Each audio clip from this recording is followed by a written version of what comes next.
All right, ladies and gentlemen, assuming I haven't broken everything. Oh, I did. God damn it. One sec here. Wait, this is supposed to be... I just spoiled who's playing. I don't know why it's showing the other regions. Hang on, how do I fix this? Window capture 4. Boom! Okay. Pretend you didn't just see that. You saw an empty chair and a young boy who you may or may not recognize, and that's totally fine. But now we have Killaris and a young boy you may or may not recognize. Hello, Hero Marine. Welcome to the BaseTradeTV cast. How are you doing, man? I'm doing perfect today. It's been a good start. Good to hear. For the games today. Yeah, it's going to be a lot of best of ones, and it'll be kind of interesting to see who ends up reigning supreme. But of course, we also have Killaris, who I kind of briefly glanced over. How are you, my friend? I don't know if I can top perfect. Jeez, Hero Marine, but I'm doing okay. I'm doing good. You know, I've got my energy drink of choice. I'm not going to plug it just in case. And yeah, I'm not until they pay you. That's right. All right, well, guys, I've got a good treat for all of you today. We're going to try to up the ante from last season, and we're actually going to be getting some player interviews throughout the day. Not 100% of the people are going to be joining for interviews, and not every single game is going to have them, but to start, we do have 2 players. So I am going to send off and be back to you guys, Killaris and Hero Marine, in just a moment, all right? Okay. Yeah. Now, for those watching, this might get messed up as I swap over to our player cameras in 3, 2, magic! It worked! Oh, thank God it worked! PT Drogo! Raynor, what's up, dudes? Hello. So, this is our first matchup of the day, folks. This is a best of 1. I know there's a lot in the line for best of 1. So, Raynor and Drogo, I gotta ask real quick. Between the two of you, who feels like they're gonna win this? I mean, I won the coin flip. That's the really good. We get to choose the map. What the hell is that? You did if win. I don't win, I'm gonna be embarrassed. The way it's going to work is, for of course those who are watching the PSL for the first time, same rules as last season. The challenger always gets map pick, so whoever is on top of that hill is going to have a hard time sitting on it comfortably, at least. But real quick, Raynor, by the way, if you don't mind, join BaseTradeTV on Europe so I can invite you, and we can get this lobby rocking and rolling. But, so yeah, so you say you have to win because you won the coin flip, basically. That's the greatest reasoning I've ever heard to need to win a match. Raynor, of course, yes. You've had quite the streak of good fortune lately, kicking ass in a lot of situations, even in recent tournaments with us, which, if you guys missed the news yesterday, I'm really regretful to announce Raynor cannot join us in Canada as much as I really, really want him to. But, dude killed it when it came to playing on a full month and a half of the Europe BTSL. He obviously impressed people at Nation Wars. Do you feel like you're on a hot streak right now, or is it business as usual? I feel like I'm doing good now. Okay. So I want to keep doing good. If you lose to Drogo, are you no longer doing good? No, it's okay. Even if I lose, I don't really like this map, so I'm not sure. But Did you pick this knowing that, Drogo, or was this like a racial thing? No, just backwater is really good for Protoss. So that's why I picked it. Let's say a fair play, but you're playing Protoss, so you know. All right, I don't want to stall this out. I don't want to make this too cringy by extending it too long. Do you guys have any words for each other, or you have any shout outs you want to do before we hop into these games? Because we got the lobby up and I want to get this party started. Good luck. Yeah, good luck, and if any team is watching, I'm currently teamless, and yeah, that's it. All right, dudes. Well, I'll see you in the game. Good luck, and I'm gonna go back to the other casters now. Or try to. Hey, boys, what's up? Hi. All right, so we're ready to get this party started. I believe we're all in the lobby, correct? I just want to double check. Juggling extra people. Ugh. Today's already stressful. I'm impressed. I need that support. I need that cheerleader support. But all right, they're both ready. So let's not dilly dally. This is funny enough. Drogo picks Backwater, the one map we don't have a map intro for. So we're just gonna zip and zoom right into the default load screen Whew. But hey, while we do have a few seconds to kill, let's get these predictions really quick. It's a best of one. You don't have to be epic with like your 3-1 call here. Kilaris, who do you think wins this best of one? I'm gonna go with Raynor. I think that he's on a bit of a roll as of late, on a surge up the ladder. I think he's gonna do well. And you here, Marine? I think Drogo's gonna win. Ooh, I like this. Disparity amongst the casters. I get to abstain because I'm just observing. Nice. All right, ladies and gentlemen, welcome to the PeopleImages StarCraft League Volume 2, Season 2, if you will. If you missed it, we had a lot of awesome King of the Hill season action during December, and now we're giving it a shot to see how it goes again. If you want to check out the sponsors for the tournament, of course, please do check out PeopleImages. Oh, that's not going to do. I need to fix the alerts. I'll do that in a moment, but make sure to check out the sponsors over on PeopleImages.com. Killars, take her away. Thank you very much, man. And I found your camera. I'm pretty sure I found your camera. As long as you're zooming in on Petite Drogo right now. Yep. But up to the top left in the blue, of course, it is Petite Drogo. See how he's going to fare going up against the red player. Down to the bottom right, it's our Zerg player. It's Raynor. Now, before we toss off here to Hero Marine's expert Terran analysis for this PVZ, I just want to mention, if you guys missed it in the interview, Drogo is currently teamless. He recently left My Insanity and all that stuff, and looking for a team. So, hey, if he does really well today, hopefully somebody's got their eyes on these matches. But I guess the big question for Hero Marine here is, how comfortable are you doing off-race, I guess, casting? I think I'm completely fine with PvZ. I played a little off-race recently as well. But more importantly, because of Nation Wars, since I had like a Protoss and a Zerg in my team, I learned a little bit about PvZ since we had to prepare for that a lot. For this reason, I feel comfortable in PvZ. Cool. I like, for the entirety of getting into StarCraft, assumed just all pro players knew everything about the game. And then as I got to know players more, like Scarlet and others, you can quickly aware how much they don't know about the other races. So I didn't quite know where you sat for it, but that's good to hear. The reason I choose Drogo over Raynor in this match particularly is because of the map pick. It was a coin flip and Drogo won. And PvZ is very map specific, and Backwater or Neon Violet are like the best Protoss maps in PvZ, because you can take in a third base very easily. That's pretty much what Showtime told me in Nation Wars. And yeah, that's the main reason I picked Drogo here. I think that's a pretty fair assessment. I mean, looking at Backwater, as you say, like, it's pretty good for him. He'll have a good economical standing and everything like that. Raynor, on the other hand, though, you know, he's getting his base up on the other side as well, so he's not looking too bad to get things going. He'll get his creep spread going through the middle as well, eventually, and this Adept is going to move out and put on a little bit of pressure. So how much off-racing do you get to do here, Marine, out of curiosity? You said you got a little bit in, but... Yeah, I play a few hours here and there, some days. Not too much, but I think I'm handling it pretty well. Yeah? What would you... Which is your preferred race beyond Terran? I'm not sure yet, but I think Zerg is easier. That's a fair answer. Wow. I think that's an answer. No, I'm actually really impressed he didn't go for the Protoss as easy comment, man. Storms are pretty cool, right? That's not the case anymore. Nowadays, Zerg is the easier race, I think. Yeah, man, Stalker's a Pachico. So what we see in PvZ most of the time is obviously the Stargate into the third base. On this map, he can take the third base a little quicker. He doesn't have to go Robo. What Drogo normally likes to do is go Robo and then Twilight into Charge Slot Arcan pressure and then third. But in this map, he just goes for the greedy third since he can. There's no way to pressure it since the wall off is enough to secure that third.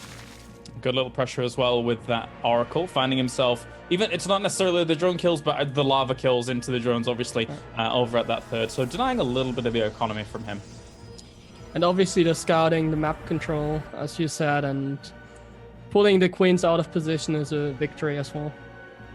I like that Raynor's really kind of aggressive with the creep spread, though, at the moment. Just very fast pushing that out. Double Oracle, though, comes into the third base and tries to put on pressure against the queens. Almost gets one. Nice. And a couple of drones too. That's a very good start. But he might lose the Oracle for it. Oh my god! 7 health! This guy has almost as many kills as he has health. Yeah, another one tried to poke in towards the third. Didn't quite get things done. And as you were saying here, Marine, so the Twilight Council went down. Robo's there as well, with the charge coming in as well. So from here, how do you think a Zerg should kind of react to this kind of playstyle from someone like Petit Drogo? What Zergs normally do and favor nowadays is either a road drone or like the 3-base Hydra choice. In this case, he drones up a lot since he has a lot of freedom. He saw the third. He can drone up comfortably his 3 bases and then go into Hydras. He doesn't have to go roaches in order to defend against Archon drops. That gives him a quick attack and therefore maybe quicker lurkers. There you go. Lurker then is down. I love this graphical glitch with the new patch. Because that looks like anything except a lurker den right now. I was gonna say I very rarely got to watch too many games recently, so that's the first time I've seen the glitch. I like it. What's really weird too is it's the center part of a Hydra den. Like if you ripped out the spine of a Hydra den, that's what it is. So I don't know how this ended up being the case, but Blizzard always seems to make interesting changes unintentionally, we'll say. That's how it happens, man. That's how it happens. I got 4 High Templars warping in. Off these into Archons if he wants. That's the Zealot Archon pressure I was talking about. It's a little delayed since he took the third very early on.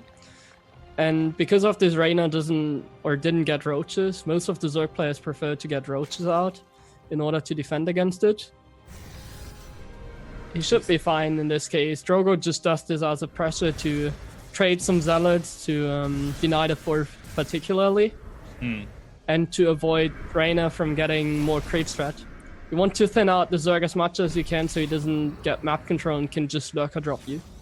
Just on a revelation at the middle of all of this, just so you can get some vision. I mean, technically, you could actually stop some of the creep in this spot, but it won't matter too much. I wouldn't mind the units from the left. Yeah, there's Lings on the left-hand side here at the moment, and those Zealots on the right-hand side are going to get smashed by those Hydralisks to start this fight off. And he's going to have to escape from here. That's a lot of Hydras. Those units on the left, that was super important. You did that. Oh my god. Drogo, those Archons basically didn't get to fight. The Zealots all tanked nothing. That was like I've never seen that fight go so badly before, and I've seen this fight like 100 times. He had Revelation on the right side, but not on the left side, and the Observer came in later on, so he didn't see that. But he only traded Zealots for a couple of Zerglings. So it wasn't the worst trade, however, now he has to defend the push. That might be hard. That's a lot. Oh, the Archons are stuck. Yeah, they can't get back in the base. Ooh, that might be a problem. Oh, he has to bring back the Warp Prison. Yeah, needs to pick them up, take them over the wall. Lurker's already going to be besieging this. Warp Prison is coming. Yeah, there we go. Can help out. The beauty of this, he does have Revelation, right? So at least he can see the Lurkers, but still fighting an engagement here is going to be very difficult. He doesn't have the Immortal count. Zealots just get completely annihilated by the Lurkers. And charge comes in here with a lot of those Zealots, but they get ripped up by those Lurkers quite quickly. The Hydras are not doing too bad a job. The Archons should eventually push back the majority of this. Revelation ran out! He doesn't have an observer! No detection! Oh my god! And he lost the Observer in the fight, or the Oracle, excuse me, in the fight too. Raynor, whoa. Talk about luck. The second he needed detection. That's kind of crazy. Unfortunate for him as well there. And I mean, even if he did have an observer at that point, I guess the Overseer was in that kind of observation mode, so technically he could have tried to snipe out the Observer, but he didn't have that many Hydras left over anyway, so he might have to abandon this location. Don't want to lose the fourth though. Well, big run by while this goes on, though. Lings get to the third base. Lings get to the natural. Probes start going down. He trades out just fine on these front lines. The Archons popping off and the Immortals dying. GG! That was very nicely done by Raynor. Drogo went full autopilot there, just going for the standard charged Archon pressure. But Raynor capitalized on that by making only like 63 drones, and then he didn't even have an evolution chamber to upgrade his units. He just produced mass Hydra Lurker and went for the push. He had really good information. Since he skipped the roaches, he even had more high DPS units like the Lurkers.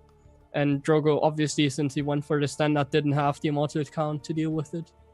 I What think, I I think really he had a like- lot of time to set up. No. A lot of time to set up for the defense. Yeah. Yeah, but I mean, he delayed himself a little bit by chrono boosting out the warp prison and warping in the zealots, and then he just got picked apart because he didn't have the observer. I mean, if he has an observer there, he can deny the lurkers. He could have won that fight if he had the Archons not stuck in the wall. If he I didn't mean, let the Zerglings in. I mean, Raynor, like he had a lot of time to kind of Yeah. anticipate the movement that's- in, right? That's because of the quicker third that he took, obviously. I really like, by the way, sorry, just because we gotta get the player revealed on all this. Just so you guys are aware, real quick too, for those tuning in, these guys don't know the order of the playlist. I'm literally the only person here who knows who's coming up next type thing, so we're gonna do a bit of a reveal. But I was gonna say I really enjoyed this because I know you guys didn't get to hear the interview, but a big thing was Raynor didn't feel good going into that. Drogo said this was a good Protoss map, so it was really cool to see him overcome that extra hurdle. You know, like just going a little bit beyond a simple win. Yeah. But all right, so before we go to our brackets or anything, let's see if I've not messed this up, guys, because we gotta go to the player select screen. It should say next player if I haven't accidentally spoiled it. Oh yeah, and this is a sweet screen. All right, Kalaris and Hero Marine. I'll give you some hints, but nothing like too crazy. And we'll see if either you can guess who this is while I update the text on the screen. Okay. Okay. So first hint, Protoss player. Second hint, French. Any guesses? It's fairly obvious. Well, in terms of, there's not that many right now. no, there's not. But We just had one. who could it possibly be? I've got no idea. All right, coming up next, ladies and gentlemen, we have DNS, which, by the way, is damn it, I just closed all my documents. I didn't mean to do that. But yeah, DNS is going to be coming up next. He's going to get a map pick. I got to reopen everything here. One sec, guys. Oh. But yeah, so we know he's going to be playing Raynor. King of the Hill style dictates. Each player plays the winner. And one of the big elements, one of the big questions about today is, oops, anything. Sorry, talking about map picks. Who's got the longest kill streak and who ends up being king at the end? There's some interesting luck to this, though, where Raynor, for example, starting the day has the best chance to get the longest win streak. And if you start at the end, you've got a better chance at finishing at the top of the hill. I guess I'm going to ask Hero Marine, because you may or may not be playing today or even tomorrow. Who knows? Question marks. If you had to choose, where would you prefer to start on a King of the Hill? At the top, at the bottom, in the middle? It's very hard to say. It depends on the players that come out. I think the last time Cyril was he was the first player or the second player. Yeah, then he all killed and we didn't expect that. I mean, if someone like Cyril is the second player, I would obviously prefer to play later on. So I think it really depends on the strength of the players. I think it's pretty even. I don't think I would prefer to play in the early stage or the later stage. The only part that's good about the later stage for a player that doesn't feel comfortable winning a lot of games, like Cyril is very comfortable, he would win pretty much like he did every single game. However, for a player that isn't as comfortable, if you get seeded at the end, you just have to win maybe 3, maybe 2, or even 1 best of 1 in order to qualify. And that's just 1 best of 1, like I said. And that's very, very, very comfortable, I think. So I would prefer to go to the end, so that I only have to win 1 best of 1. Yeah, I can see that. And since you're the challenger, you can pick the map and then just have to win that 1 or 2 or 3 matches. It's very good, I think. Well, we've got the lobby up for Backwater. I don't have a really cool interview coming at you guys for this one, and thank God, because juggling this is a crazy nightmare. But yeah, we'll get to this next game here pretty quickly. I'm just trying to invite everybody to the lobby. If you guys could do me a favor, though, and just whenever I'm in a game, join off me. Leave me a click. Absolutely. That'd be awesome. But yeah, so he's picked Backwater again. Now, I think last season we did have a rule where you couldn't repick the same map, but we tweaked it this time because we wanted to encourage more dethroning of players. So you really will always have map pick priority. You always have that best chance to win. And 1, 2, 3, 4 observers, 2 players. Okay. Oh, wait. Don't start. Oh, I'm not. What's up? I want to change my... Because I was on the WCS overlay, right? And I couldn't figure out, without clicking around, which one yours was. So that's why I had to do it. And now I've just reminded myself, if I switch to default... I'm using GameHeart. Do you want me to send you that one, or...? No, this is fine. This is okay. Okay. We're just waiting on Raynor to ready up. You know, Rifkin, you know where I would like to start? Because obviously, you know, actually I'm a secret 6.9k MMR player, obviously. I'd like to start at the very beginning of a King of the Hill, because... You know, all the glory. You know, I'd smash through the entire field. What is it, 10 games today or something? Yeah, 10 best of ones total. Yeah, no problem. I'd actually smash it, like all 10 games. I'd take both spots, and then, you know, that's how it would go. Not a chance in the world for anybody else to play. Well, actually, This is kind of a fun treat, too. I guess hardcore fans noticed this way before I did, but... A bit of a weird mouse reunion going on right now, too. For those who don't know, Kalaris was on Hero Marine's team way back in the day. That's true. Me and Hero Marine, we did an interview a long time ago. Like, when you were, what, 15? Gabriel? Probably even 14, I think. Jeez. I think that was, like, the first... Probably one of the first things you did in terms of, like, speaking to the public, no? Was it? I really don't know. Oh, long time ago. To think about it. Was a lot of stuff.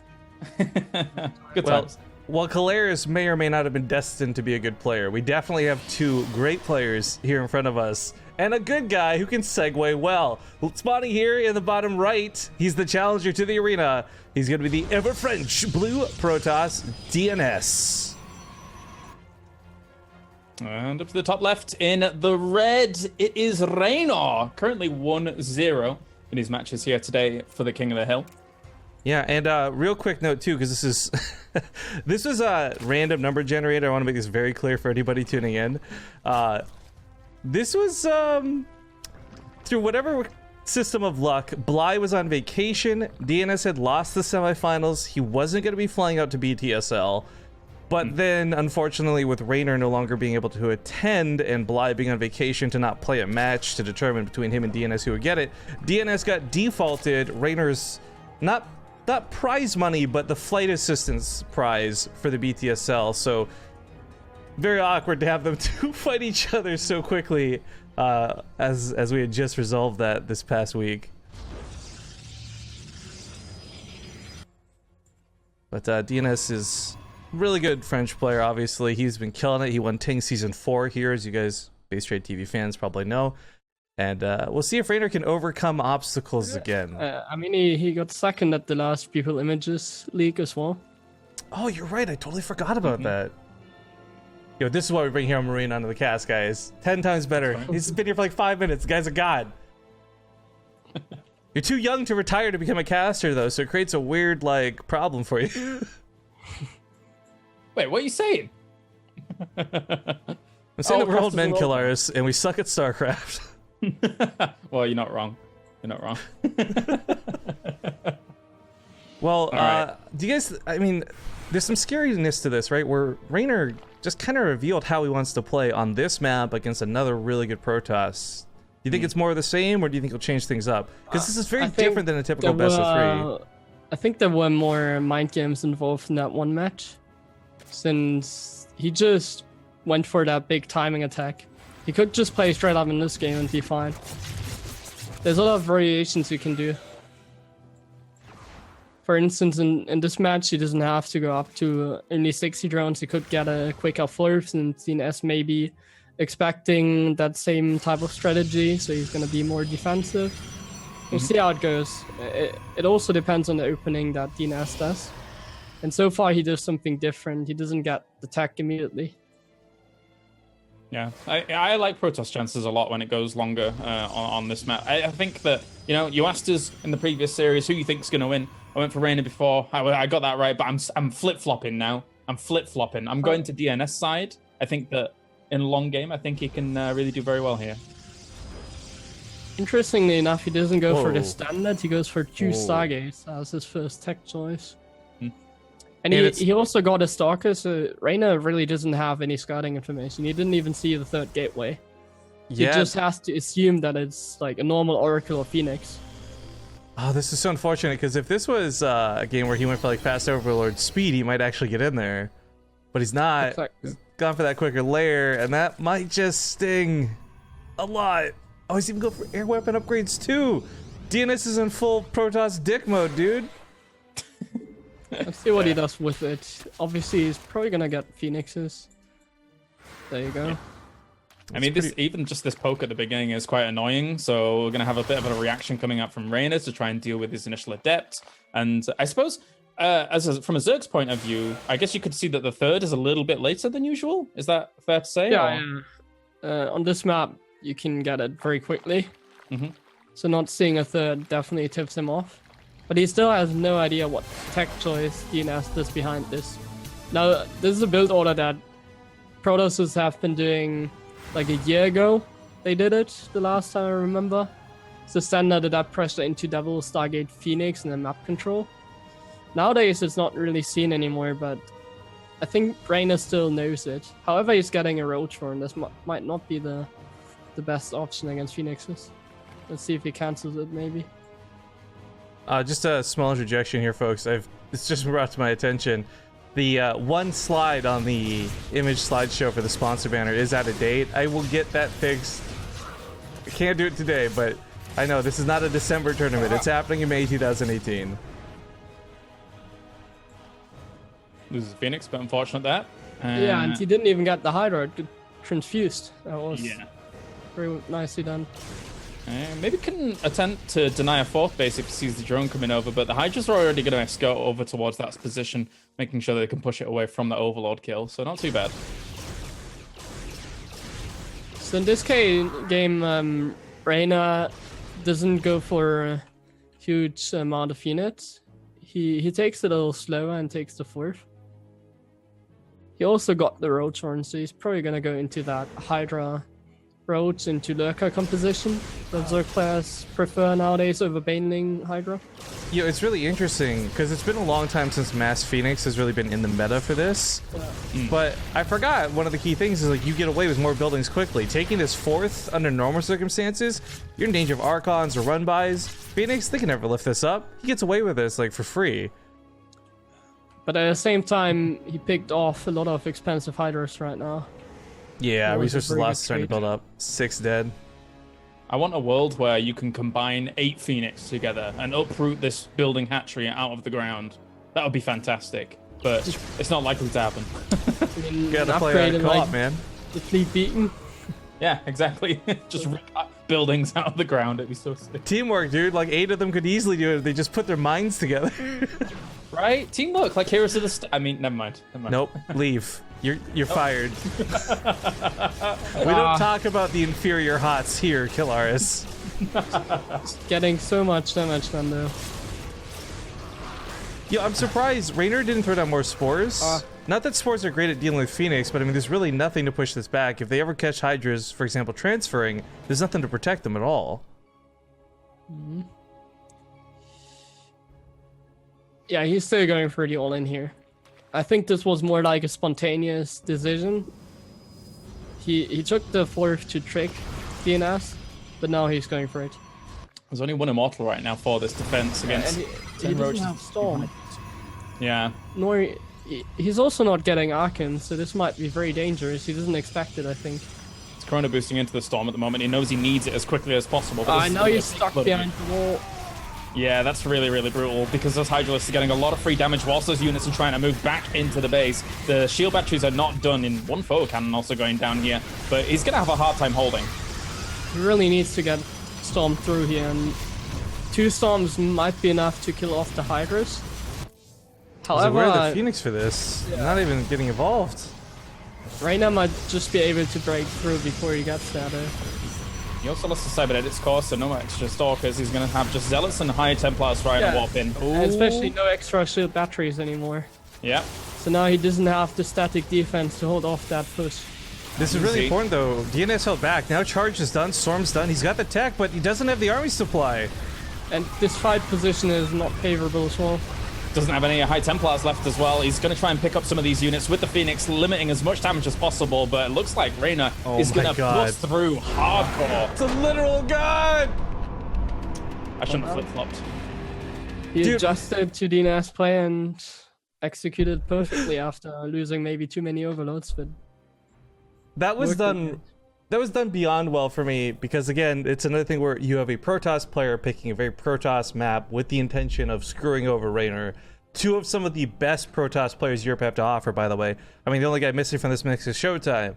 Maybe he's up next. Maybe Rifkin's a bully. Pick the worst matchups for Raynor. I don't know. You guys will find out in a moment. But we're going to go to our first break while I try and set up interviews, because I know Raynor still has a mic and Optimus does too. So hopefully by the time we're back, I'll be able to show you guys some cool stuff. Otherwise, enjoy the ad/bracket screen, and we'll see you guys in a few. Thanks for watching. All right, folks. We have another interview lined up with the next player. And I'm just sitting here like tentatively scared to press the buttons to go to the scenes, because I'm so sure I'm going to break something today. But before we do that, of course, we have to reveal who's coming up next. So we just saw DNS come out, but the questions are, which Terran's up next? Because that's the first hint. It is, in fact, a Terran player. I'll move this here. Oh, wait, that's not DNS. One sec, guys. All right. Well, I'll get this revealed in a second. It's a Terran player. He played in Nation Wars, and more to the point to give it away, he was one of the big kahunas who made it towards the end. Any guesses who this could possibly be? Can't think. Oh, who made it towards the end? Netherlands. Ooh. Ah. Oh, I thought you had it when you said ooh, so I already changed the name. Oh well, either way, guys, it's Optimus. Optimus will be coming up next. Mr. Turax, Mr. Proxy himself. But as said, we do actually have an interview for that setup, so I'm going to go swap over to that, enjoy the awkwardness of me jumping screen to screen to screen as I hop on over here to the players, they say with a question mark. Yes, boys, what's up? This is 2 for 2. I managed to not mess up the overlays. Optimus and Raynor. Optimus, welcome to the show. Welcome to the Gong Show that is a King of the Hill. How are you doing today, man? I'm doing great. How are you? I'm doing great. I hope you're feeling confident too, because this kid just took down 2 Protoss players who tried to dick him over a map selection. Raynor, how are you so good? What the frick? All right, Optimus, before we get into any kind of talk, what map do you want? So I can get this lobby hosted while we chat with you. A Biogenesis. A Biogenesis. Wow, Optimus wants a really short map versus Zerg. What could it possibly be up to on this map? Or maybe it's the sickest mind games, because this guy is clever as fuck. Maybe he wants you to think he's proxying when he's not proxying, but really then he knows that you know, so he's going to proxy anyways. Raynor, are you concerned? A bit. I think if you can get through DNS and Drogo picking backwater, surely you can survive a Biogenesis versus Optimus. But Optimus, man, got a shit talk? Can we? I mean, he's 14, so don't go too hard. Don't bully this poor kid. But he's really good at StarCraft too, so fuck him, right? Zerg's a nice race. We can do a little bit of banter here. I mean, he's a good spaghetti boy, but we Dutchies have some nice cheese as well. Spaghetti boy. Yeah, the worst part is that's probably going to be the harshest insult all day, because everyone else is just going to be like, good luck, have fun. Show good games for the fans? No. We're gonna show some nice gameplay. Are you gonna kick ass, get take names? Is that the plan here? No, I mean, that's the plan, but I can't promise anything now, can I? Alright, well, we'll see if you can dethrone the champion so far. Raynor is winning with 2 kill streaks on the board. If you guys missed last season, 2 was actually enough to qualify somebody in one of the brackets, so it's off to a good start here. Raynor, any final words from you as you continue to defend your title as king? I'm not sure about a Biogenesis, but I hope I can do well. All right, my dude. Well, let's get into the game. I'll hang this up and we'll go back to the casters. So, Kilaris, the Hero Marine, what's up? The Boy King needs more crowns. That's what I need to see. I need to see Boy more wins King. from Raynor. The Boy King. I like it. I gotta move people around, of course, to get the actual players in this lobby. But here, Marine, now we got a Terran.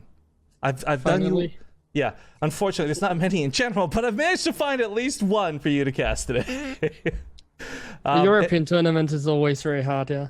Yeah, it's gonna be a lot of Zerg, no matter how you look at it, which isn't such a problem in these best of ones, I think. But with Optimus coming up, I think most people know his playstyle is a bit cheesy. He can lean towards proxies more often than not. Do you have any thoughts on him before we get into this, like as a fellow Terran? Recently, he has been doing pretty well, I think.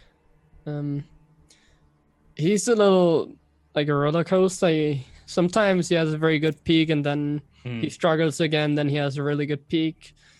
Then he struggles again, and now it's back to that peak. I think he's doing pretty well at the moment. I would agree. We'll see if he finally solidifies that position. Starting on backwater here is definitely very good for him. Very strong map for his playstyle. I think it might give him the advantage over Raynor, I think. I think whilst he's, as you say, like he's kind of met one of those peaks, and I think especially on the international scene, he has more notoriety now than ever. I would like to say he's had a bit of a hard time in like say BTSL. I think Rifkin. I think when it comes to like his most recent results against Zerg, like he's lost to Bly a few times. Yeah, he got through a couple of the groups, but didn't quite make it through to that round of 8. Didn't quite make it through to that semifinals qualifier spot. He's I would agree with Raynor, though. I really like his assessment there, where there's peaks, and I feel like he is on a higher point though than usual. The downside though is, especially with us cutting back on some of our weeklies, there's not that many things for him to play in for me to really judge. Like last year, same time, we had Corsair Cups running left and right. It was easy to tell, like, oh, he has one loss. Like, it was a lot easier to measure where some people were at with this. But yeah, we do have a map intro for this one, guys. So we'll see if the players are ready. I don't want to dilly-dally too long as we get into a brand new best of one. Again, these are all still best of ones for the entire day. But players are ready, so let's hop into a biogenesis. We'll see you guys in the game.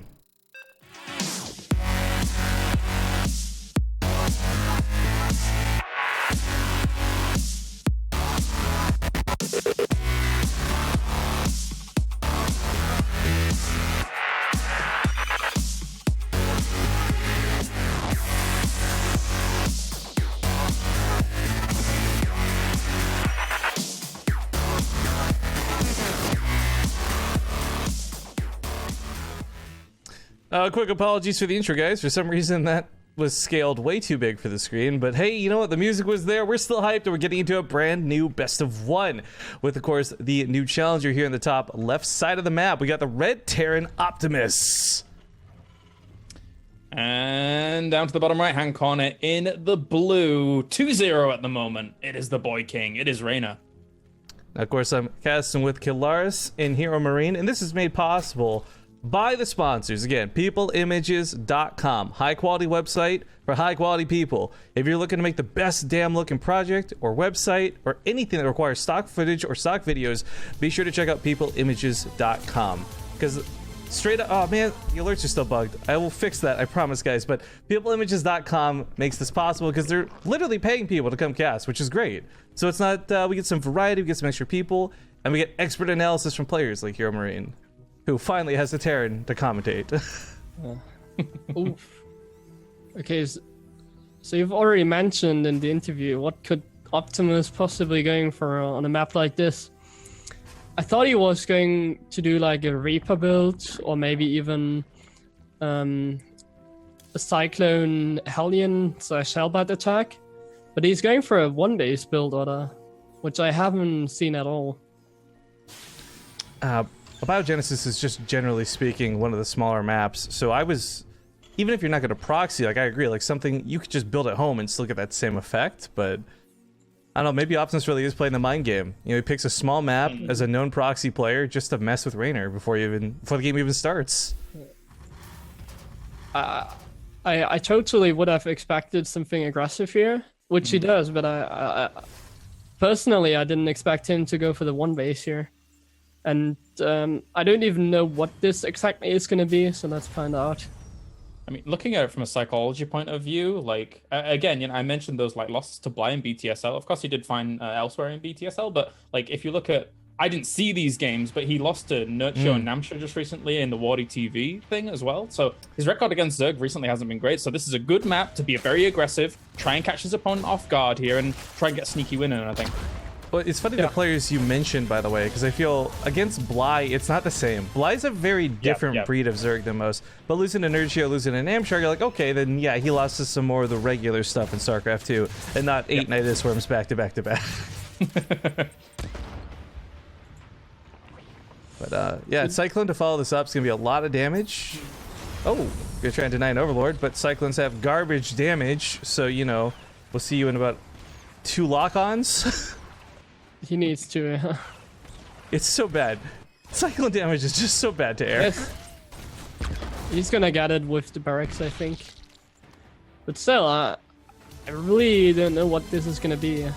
He's certainly gonna go aggressive here, but I'm not sure if that's the best variation since he went for a 1-base start and delayed his expand immensely. Whereas Raynor didn't skip any corner just yet. The only corner that he skipped is the 3rd, which he is now getting, and he got more units out earlier to defend. But that's not really too impactful for his economy, I think. It's fine. So just a quick note for people tuning in. I think I've solved the issue with the alerts, so I know it's been super annoying. We should have that resolved now. My apologies for that. And as you were mentioning here, Marine, I think it's good that he just didn't skip any corners, you know, kind of just dotted all the I's, crossed all the T's. Seeing what he saw at the front, you have to be wary. I mean, there's a few Cyclones about to pop out. He's getting some Hellions along the way as well. And even these Zerglings are giving him a good hit. Oh, he could get surround! I mean, even just back to back to back, not even back against the wall, but not even that. The Cyclones find a great spot to hide in now, but I mean, even if he holds this, he's lost so much. This was so expensive. These units are very expensive. If you can save that one, it's kind of fine. Yeah, this is kind of fine now. So he's not dead. This is... I don't know if it's even. It's very hard to estimate. It comes down to the next move that Optimus does. He could go aggressive, he could defend. And Raynor could all-in, he could defend. Really have to see what happens next here. Raynor sets up for an aggressive push though, I think. I like this armory. +1 on Cyclones really quick can be great, but obviously just having Hellbats as an option is going to be necessary. Hellbats are very necessary, yeah. On this map, Hellbats are very strong. Having that option will help him a lot. He's getting tricked here by the Zerglings, but he doesn't fall for it. He's going back, and therefore Raynor doesn't commit. Good play by Optimus here. Eventually the composition is going to be pretty cool from Optimus. You know, he's getting some Banshees out to go and do some harass, getting Cloak out too. That's very good, I think. That's going to be like a game saver too against these Ravagers that are coming out. Cyclones are great against Roaches. They're not so hot against anything not armored. Yeah, the reason it's powerful, I think, especially is because Zerg players like to go aggressive, and with these units, they have a good defense. But now... That little grenade hop almost helped save that Cyclone, but unfortunately has to sacrifice to hold on. Other side, the Lings managed to get in, but the Hellions quickly ward them off. With the Banshee coming out, she doesn't have a lot of time, though, with the rush distance being as small as it is. These Ravagers are already at his doorstep. I mean, he certainly didn't expect the push here, which is why he committed. Close. Let's see if he can still hold here. It's going to be very hot, though. Oh, yeah, Banshee got to find his own Ravager. Yeah, a bit awkward. Obviously, they won't be Optimus without transforming. Let's go. He doesn't have that much to hold, though. He might actually be able to pull this off with the Banshee and these SCVs holding everything in place. They help us get a lot of damage in before dying. Still got to repair that wall, though. The wall in. He's in, and the Cyclones get surrounded now. It's going to be game over here. It's going to get so much damage. SCVs have to come off the line as well to try and deal with this. Banshees are still trying to do as much damage as possible themselves to clean it up, but 29 workers have gone down. If he only hadn't committed to that one fight, he would have been so far ahead now and probably won that game. But since he committed 2 Cyclones into the all-in of Raynor, like he went for a timing against an all-inner, he lost too many units and couldn't defend since he doesn't have time to reproduce. Tough game. I don't know why I've removed every scene that could play alerts, and yet somehow alerts are still going through. I'm not sure what's causing this, guys. I'll get this sorted here as quick as I can, and if I can't, I'll just mute everything else. But of course, we have to find out who's coming up next. We're actually getting a little ahead of schedule, which is nice because I'd rather be ahead than behind. But because of this, I know we've just gone through a break. We're probably going to have to go to another one really quick while we wrangle people. So I promise we're not going to be interjecting ads every single best of one, but just a moment here while we juggle players around. And when we get back, we'll reveal who's coming up next. So thank you guys for watching, and we'll be back shortly. All right, folks, we're coming back. Hello, thank you for watching the break. Sorry for that quick hiccup. We got the next player reveal to do. I accidentally spoiled this, though, during the break because I had to set up the interviews and I forgot to mute. So Killarson and Hero Marine know who's coming up next, but we're still going to play the guessing game because I'm a cringe lord like that. So, coming up next, ladies and gentlemen, first hint, a Zerg player.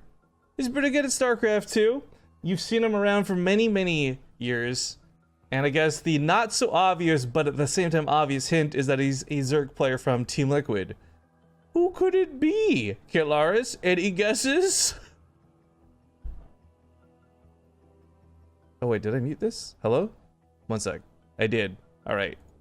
Oh. All right. Any guesses, Killaris? Who this could Nazgul. possibly be? Nazgul. Oh, so close, but no, it's actually Snoot. Wow.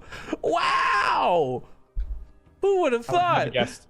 Luckily, I do have Snoot on the horn, though, guys. So we're gonna hop to the player screen. Hope I didn't break things again. Cross your fingers as I come to Snoot. And should be this cheeky little bastard known as Raynor. Oh, but Raynor's camera's broken. Hello? Raynor? Hello. I'm not sure if Raynor is fine anymore. He was literally moments He was ago. looking so happy and then he just disappeared. Feels bad, man. He's too busy winning, dude. His Skype's like, you got no time for interviews. Yeah, he's a monster. It's crazy. He's way too good. Looks like he's gonna try to rejoin the call. Oh, his PC turned off apparently. Cool. So we just have a broken screen with Snoot at the moment. Awesome. Well, while we are waiting, it's kind of like it's overheating, right? He plays so fast, the computer cannot keep up with him. all right. Well, he says he's coming back. You guys can see that because I accidentally showed Skype because I am just like 10 out of 10 here on the production side of things. But Snoot, while we are waiting for him, and we've got half of your head on one side of the screen and half of it on the other. How you doing, man? It's always good to see you. Thank you. I'm doing so-so-ish. Like, yeah, I'm having a lot of trouble staying on top of the game. Like, I'm not in the 7K club, to put it like that, but I'm trying my best. So Raynor's been on fire lately. I got a big challenge ahead of me, but you know, I played him quite a bit. So since it's only a best of one, I think maybe I can score a little bit of an upset here. Yeah, your ZVZ has always been pretty good too. I think even in your downswing of things. So you got that going for you as well. Raynor, welcome back. I see your PC managed to turn off. Are you playing too fast, too hard? Did you overheat your PC, man? Maybe, I don't know. Oh, and he's got his camera too. All right. Fingers crossed this works. Nice. Well, Yes. I love this because as cheesy as it is like new guard versus old guard. You know, Raynor's still this, like, can barely play WCS type thing. Then you got Snoot, who's been around for season after season after season.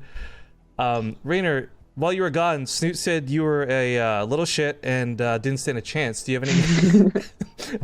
No, of course you didn't. But you're on top of the hill right now, Raynor. You're killing kids left and right.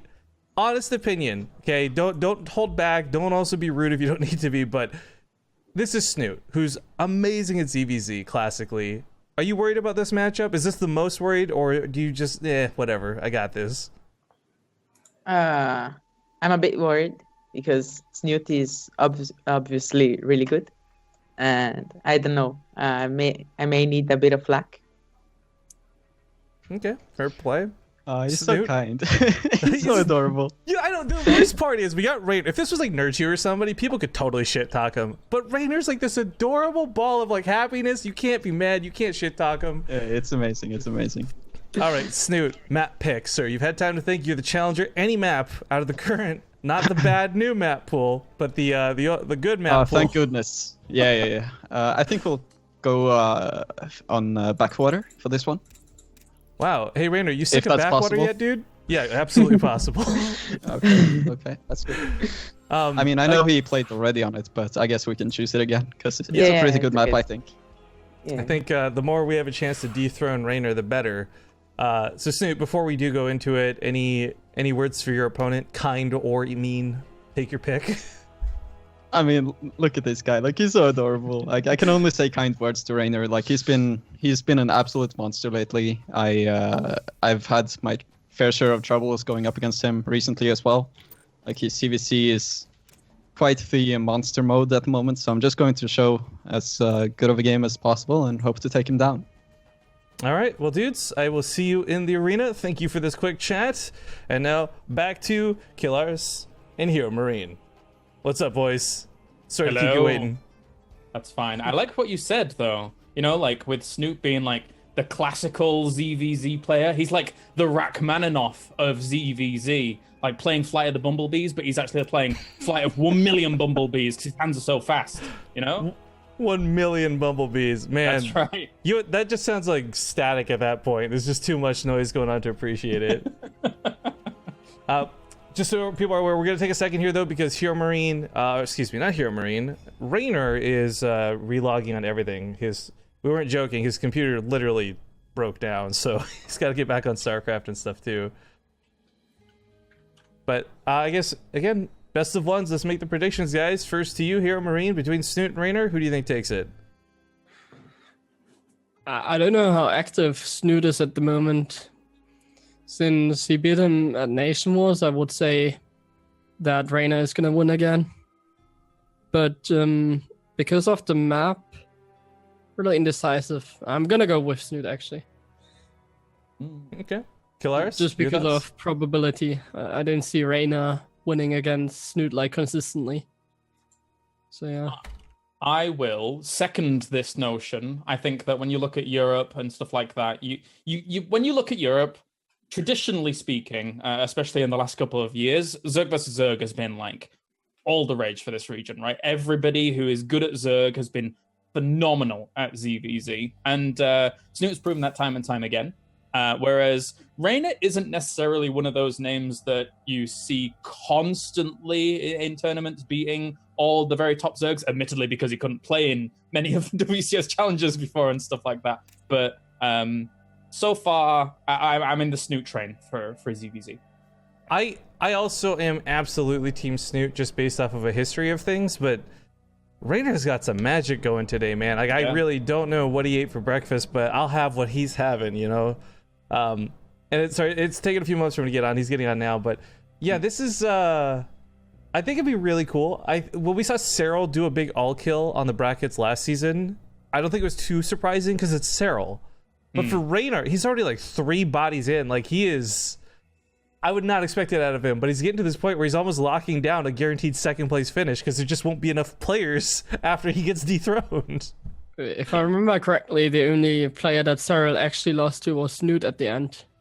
Oh, I don't know. I have to look up the stats, but okay then. That could make this spicy. But players say they're ready, so let's get this started. Once again, into backwater. We'll see if this ends up being a Snoot turnaround or if Raynor can keep this going.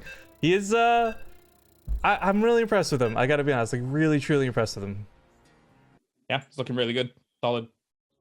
Also, big thank you to those who have been keeping an eye on things. I did have the wrong bracket as I had accidentally not included the DNS part, but it's been corrected now. I've tweeted it too, and I'm gonna be honest, guys, this is a hot mess on my end. So thank you for dealing with it. I really, really appreciate it, and thank you, Killars and Hero Marine, for helping carry this cast. Not at all. Not at all. I've just noticed it's super messy in my background. I really should have tied it up before I came on this. Holy crap! I'm sorry. There you go. For 5 years, people have been yelling at Zombie Grub to make her bed and for me to clean my room, dude. You're good. Trust me. Your room looks tidy compared to what people got to deal with normally. It's all good. Hero Marine's got a green screen I've been resisting abusing this whole time, too. He could also have a messy room if I tried hard enough. I'm just saying.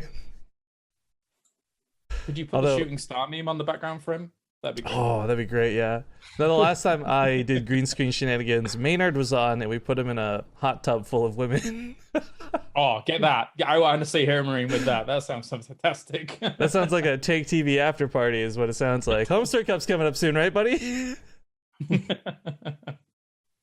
Alright, looks like Raynor's just having a few hiccups here. Hopefully his computer didn't break again. It's a sweet load bar. There All we right. go. Well, Killaris, would you kick things off, please, for this continued best of one? Absolutely. Up to the top left-hand corner in the blue, representing Team Liquid, it is Snooty. And down to the bottom right-hand corner, 3-0. 3-0. 3-0. It is Raynor in the red. Yeah, this is really impressive. I want to add some context, though, to what we were discussing before regarding him playing WCS and what have you. For those who don't know, he's literally been too young. Like, even though he's probably better than half the players who do compete in WCS, he was too young to legally play. This year, for the first time after his birthday, he'll be allowed to play. So I don't think that makes him eligible for Austin, but for summer and onwards, we should be able to see Raynor in some of these WCS events, which I think is just going to be fantastic to add another really talented Zerg to that roster. Yeah, relish the opportunity to see him able to play on those kind of stages. Not long ago, a few years ago, I was super excited to see good old Hero Marine here, advance up the ladder and get to stages himself, and maybe we'll see Raynor kind of taking that spot, or those spots down the line. Yeah, actually, Hero Marine, since we got you, a quick question. When you were going through the pains of growing here, did you ever run into a lot of these age problems that Raynor's been gated with? Obviously, German Championship, the EPS, was, or any ESL-related event, and back in 2013, it was WCS and the German Championship were age restricted, so I couldn't participate in both of them. And when HOTS came out, I was like 15, and that was the time I really, I got stronger and like could compete for money, and that was pretty tough. I mean, not being able to compete in two very attractive tournaments. And as far as I remember, I would have maybe even gotten an invite to like the Premier League, to the WCS. But because of age, I wasn't. And yeah, I mean, I won EPS then as soon as I was 16. I immediately won it. And it's obviously always, I don't know, it's a bad feeling. So you can relate to a lot of the problems. Yeah, it's a very bad feeling to see the other guys fighting for like that money, and you're like, I could probably beat them as well and compete there, but just because of something like age, I wasn't able to. It's a really tough feeling. I'm gonna go full old man for just a moment and be like, you goddamn whippersnappers, like you're 16 competing for thousands of dollars. When I was 16, I was competing for borrowing quarters so I could get $1 to buy something from the vending machine. Like, back in my day, we didn't have esports. But yeah, I can totally understand that sucks. I mean, but to talk about spend the a game, lot of money into it. Not money. I mean, a lot of time into it. That's the thing. no, I mean, yeah, I'm not downplaying you. Absolutely, you guys deserve every dollar you get. I'm just making jokes, but I was gonna just note something here, which isn't so surprising, as we do have a macro game in a ZVZ between these two players. Snoot, I think we expected out of anybody else. I thought maybe Raynor would be willing to throw in a cheese of some kind, but with 3 bases and passive play, it's smelling like roaches, boys. Actually, Raynor did go for not a cheese, but some people call it economic cheese. He went for like gases, and Snoot did the same. Seems to be the standard on this map. I don't know. Works out well. Yeah, because I mean, the thing is, the wall off protects the potential of 3 bases really nicely, right? And so as long as you've got like, well, Snoot is notorious for making a ton of queens anyway, like down the line, in almost all matchups really. But he's got that wall off on the way, so he's sitting pretty with the roaches on the way. We need to wheel Pig out. Where's Pig? We need a bloodbath here. That's what we need. Peg is busy kicking ass and taking names in that stream game, dude. Yeah. This could be a nice scout from Snoot. Hops on over to the main. I mean, I think what's funny is due to the lack of aggression from either player, they probably have a really good idea of what's going on. But, you know, using your own eyes and seeing it with the legs, confirming that third base timing and all that. In fact, the Overlord, I believe, saw this anyways. Yeah, so, I mean, it's not a question of information. These guys know exactly what's going on. It's a matter of reactions and interactions. As You know, Raynor, to note, did put down the faster Evo chamber so he could get that quick +1. Snoot put both down, but for a wall and not armor. Yeah, it would be very crazy to try to deviate as well on this kind of situation, because at the moment it's roaches. Neither play, only just now even I should say, Raynor has just taken his 6th gas and he's getting his 4th base up and running, so it's not like he was banking more gas to try and go for some kind of weird Spire transition.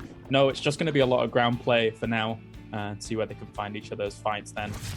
You know, it's kind of slow and boring getting to the point, but I think Roach Ravager fights are some of my favorite to watch, just because one of the hardest distinctions you have to make is either you lose a lot of damage by running away from the corrosive biles, or you eat the corrosive biles and keep doing more damage. Like, it's not as simple as like hit and run. It's not as simple as just having numbers like you did back in the day, because let's be real, Roach versus Roach was boring as hell. I hated watching those games.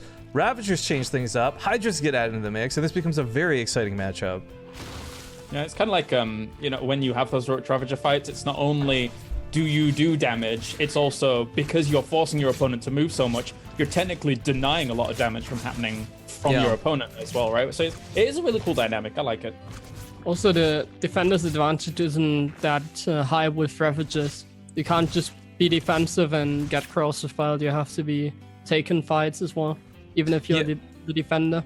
And that's where defender's advantage really falls apart too, because you can corrosive bile down the eggs, you can kill a lot of larvae on some of the hatcheries too. Like, you can deny advantages you would normally have to deal with. But Snoot coming in for a pretty big attack. A lot of roaches. Not necessarily a big upgrade timing or anything, but he is up a good 5 or 6 roaches to Raynor at the moment. He's got to be careful about how long he sticks around here as well, because if he does take a fight, technically Raynor's upgrades would eventually outpace his. But it really depends on kind of the numbers of the roaches at the moment. What are we sitting at? Pretty even, but a little bit of a... One more upgrade though. That's going to make armor. a difference, but the position for Snoot here is amazing. For concave.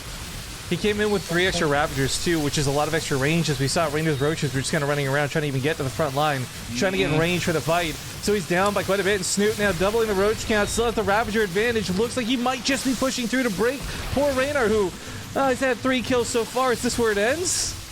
Reinforcement point needs to be very, very powerful here. Those roaches are going to pop out in a terrible spot, though, as the other ones are going to come out. Spikecrawler finishes up, providing a little bit of extra damage. Try and push him away. Doesn't do too bad. He will be able to deflect it for now. Question is, can the next fight go as well as this fight went for Snoot as well? Well, there's going to be a small upgrade timing here where it's going to be a big disadvantage for Snoot. Right now, it was just down armor. Now it's going to be 2-1 versus 1-0 for about 20 seconds, but I don't think Raynor's got the opportunity to take advantage of this. None of his units are in position. I think he's going to attack soon. He should be running across I like the this. map now. I can kind of see what he's doing. This big attack in the front may or may not end up committing to be like a winning move, but he's going to send these 3 roaches into the mineral line. Snoot is sleeping a little bit. It's fine. So he attacked, but wasn't fully aware, I suppose, of the upgrade timings here at the moment for Snoot, who's going to have a +2 in a moment, but he's going to try and lure him to the high ground there. He didn't have high ground vision for a moment because he doesn't have an overseer with that. So he took a free volley of damage. Another free volley of damage comes in. This isn't a bad concave here. Snoot has way more units in that fight. Yeah. And if he doesn't win decisively, though, he's going to be losing out on drones. Other side of the map, these roaches cleaning house as predicted. The roach counterattack is doing a little damage at Snoot's fourth, but he has to defend at the same time, and that's going to be hard. Well, that spine's going to be really helpful. That's why Snoot's got to start backing away. Raynor could then send these roaches over to the natural base, of course, but it's going to run to reinforcements. So Snoot will finally deal with these annoyances, huge annoyances. So with 11 workers dying off, it's 73 to now a replenishment, and it's 67 drones. But that was a good amount of mining time lost there while he was killing it off over at the 4th base. And again, you know, the deflection at the back here for Raynor really helps out. So he's looking okay, looking good. Yeah, it evened out again. It's pretty even now. Both have pretty much the same tools. Snoot just has slightly more units. That's the advantage. Oh, are those roaches coming in from the back? I think he might try and get on the Ravagers. Oh, but the roaches are kind of surrounding them. Oh my god, Raynor. He's going to take this fight in such a big way. Oh no, but he needs a lot of corrosive biles in the last second. Is that going to break him? Soon started running out of the roaches, but the roaches protect the Ravagers. Squishy, nougaty center gets exposed. And he starts backing away from this. Raynor, though, dude, the positioning was so sick. The 3 roach run by earlier, amazing. Like, I thought he was going to lose this game. Now he's really brought this back. as much as it was a great surround by Raynor, and I loved it, noticing those roaches up towards the top, at least he didn't lose a good majority of the Ravagers, Snoot, I mean, in the middle of his army. He managed to be able to pull those back, and they're very expensive units compared to just the normal roaches. And now he's also going for the Hydra transition. That the transition might bring him into an advantageous position. I look at Hydras, though. I think this attack is going to be very hard to stop. I mean, Snoot has double the amount of Ravages, and there are a lot of roaches on the other side of the map, so this is going to be probably the game-deciding moment in this game.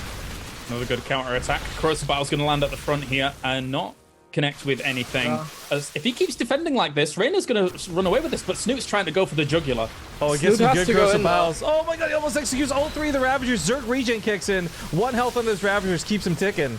Oh, but he's gonna kill the Roach Warren, and if Raynor loses the Roach Warren, the only thing he can reinforce with is Zerglings, and he doesn't even have speed for them.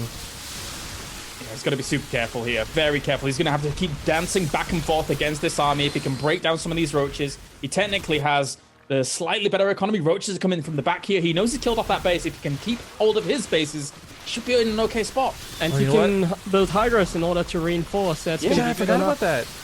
Oh my god, he's gonna. Round. Snoot's got a lot of army supply, but a lot of it's coming from across the map still. Raynor's, though, might still not have enough. The Hydras are going to be a really big question mark on whether he survives. Raynor here. He's going to do it. The roaches that came back from killing the base off from that left-hand side are going to seal the deal. Oh, it's Raynor. But so this is where it gets scary, right? Going back to the Hydras, he's going to push. He doesn't have muscular augments. He doesn't even have the range upgrade, Groove Spines yet. But when he goes across, like, he doesn't need Ravagers, now he's got Hydras. Ravagers have some really cool burst element, but Hydras are a lot better sustained damage, and they get to shoot from the back, no problem, just like the Ravagers. He doesn't need to attack, though. He's fine waiting here. He has much more drones. He just needs to defend, I think. He's also going for the counterattack again. No way! Yeah, drones. Raynor! How are you so good? Ah! This is brutal, man. Like, it just... really strong mastery of understanding how much you can get away with those counterattacks, how much you can get away with leaving the amount of units for the defense, and just bouncing back and forth. A lot of those engagements weren't even direct engagements. They were just slowly provoking his opponent to maybe back off a little bit, pull back in.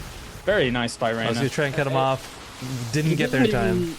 He doesn't even have Burrow and gets these runways through. That's very hard to do if you don't have Burrow movement and roaches. Yeah, he's just straight up walking. And quick look at the income graph, by the way. For almost 7 minutes straight, Raynor has been dominating income. Not just like a little ahead of Snoot, but like he's really taking this game to the point where money... I mean, he's got 1,500 minerals banked up. He literally can't even spend it all right now. So he's just thinking, all right, I'll go for lurkers. I'll make it even better. Snoot doesn't have too much information about when that flank's going to come around, whereas that one Overlord above this army here gives Raynor all the information he needs, because he hasn't been able to transition to Hydras to deny that Overlord, and you're never going to hit it with Corrosive Biles, so, yeah. Well, ideally not, at least. All Raynor has to do now is just defend this push, and then he's going to win this game very easily. Yeah, he I love doesn't have that to go for counterattack anymore. his offense on the defense is working out well. And what I mean by that is, like, by feigning aggression, he's baiting out Corrosive Biles over here in the open instead of something that could threaten him, like on the hatchery or the drone line. Snoot finally gets close enough to fight, but I think it's too late.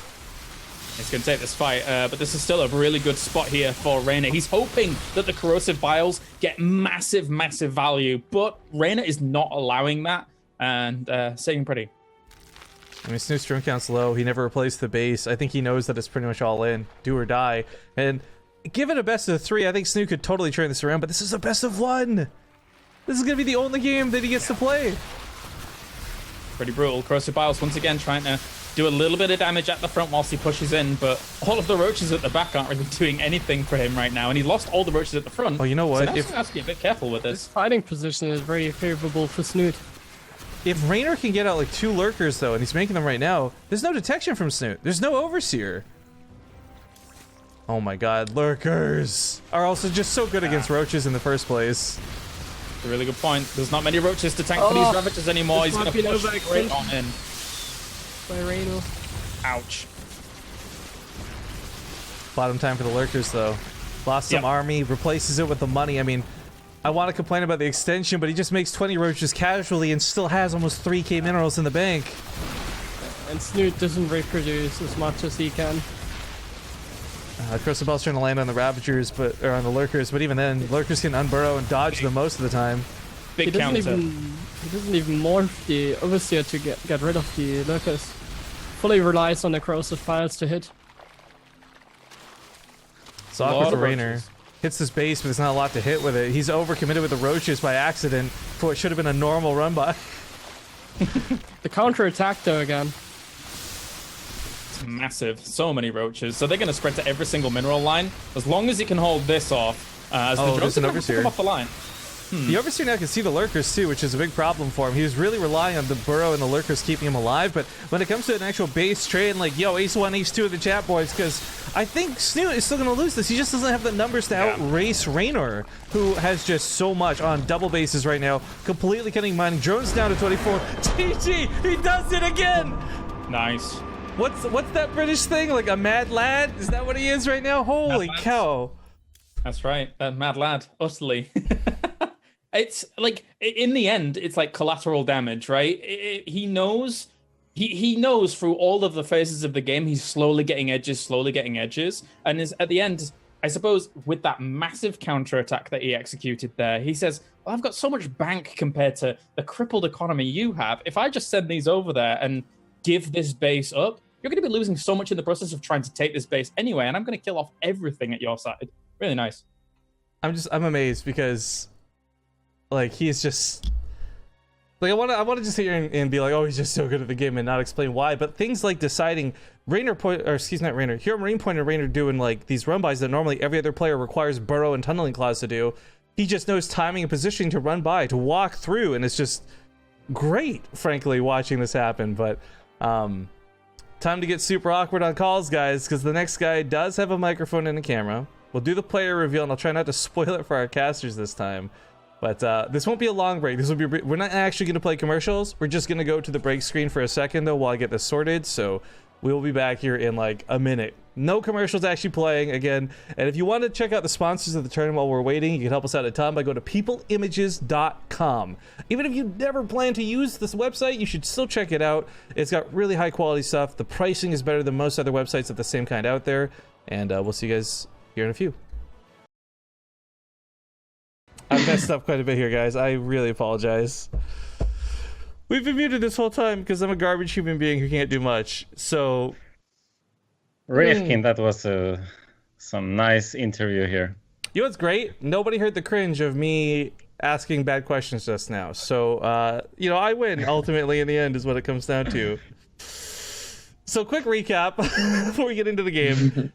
We briefly touched on how Raynor is been too young to play in things, but now he'll get to play. I asked if Nerchio if he was like scared of the new blood coming to take his glory. Raynor, not that much of a threat to him, I guess. He's accepted him as a good player, and then of course Nerchio's got all these trophies on display because he's kind of a badass. But with not wanting to waste any more time, Nerchio picked Acid Plant. I guess you guys, let's just get some final word. I'm so sorry. I feel really embarrassed right now. Nerchio, do you have any comments here before we hop into the game? I guess. No, I think it'll be fun match. That's all. I'm glad it's not as EVP, you know. Always glad. Well, hopefully you can break the kill streak Raynor currently has going. 4 kills, buddy. Raynor, you feeling cocky? You feeling confident right now before we get into this game? How are you feeling? I'm feeling quite confident. Cool. All right, man. Well, we're gonna get these guys off the call, and I'm gonna go have Killars and Hero Marine make fun of me for having the stream muted. So we'll see you guys in game. Thanks for thanks for taking this awful call. God. See you later.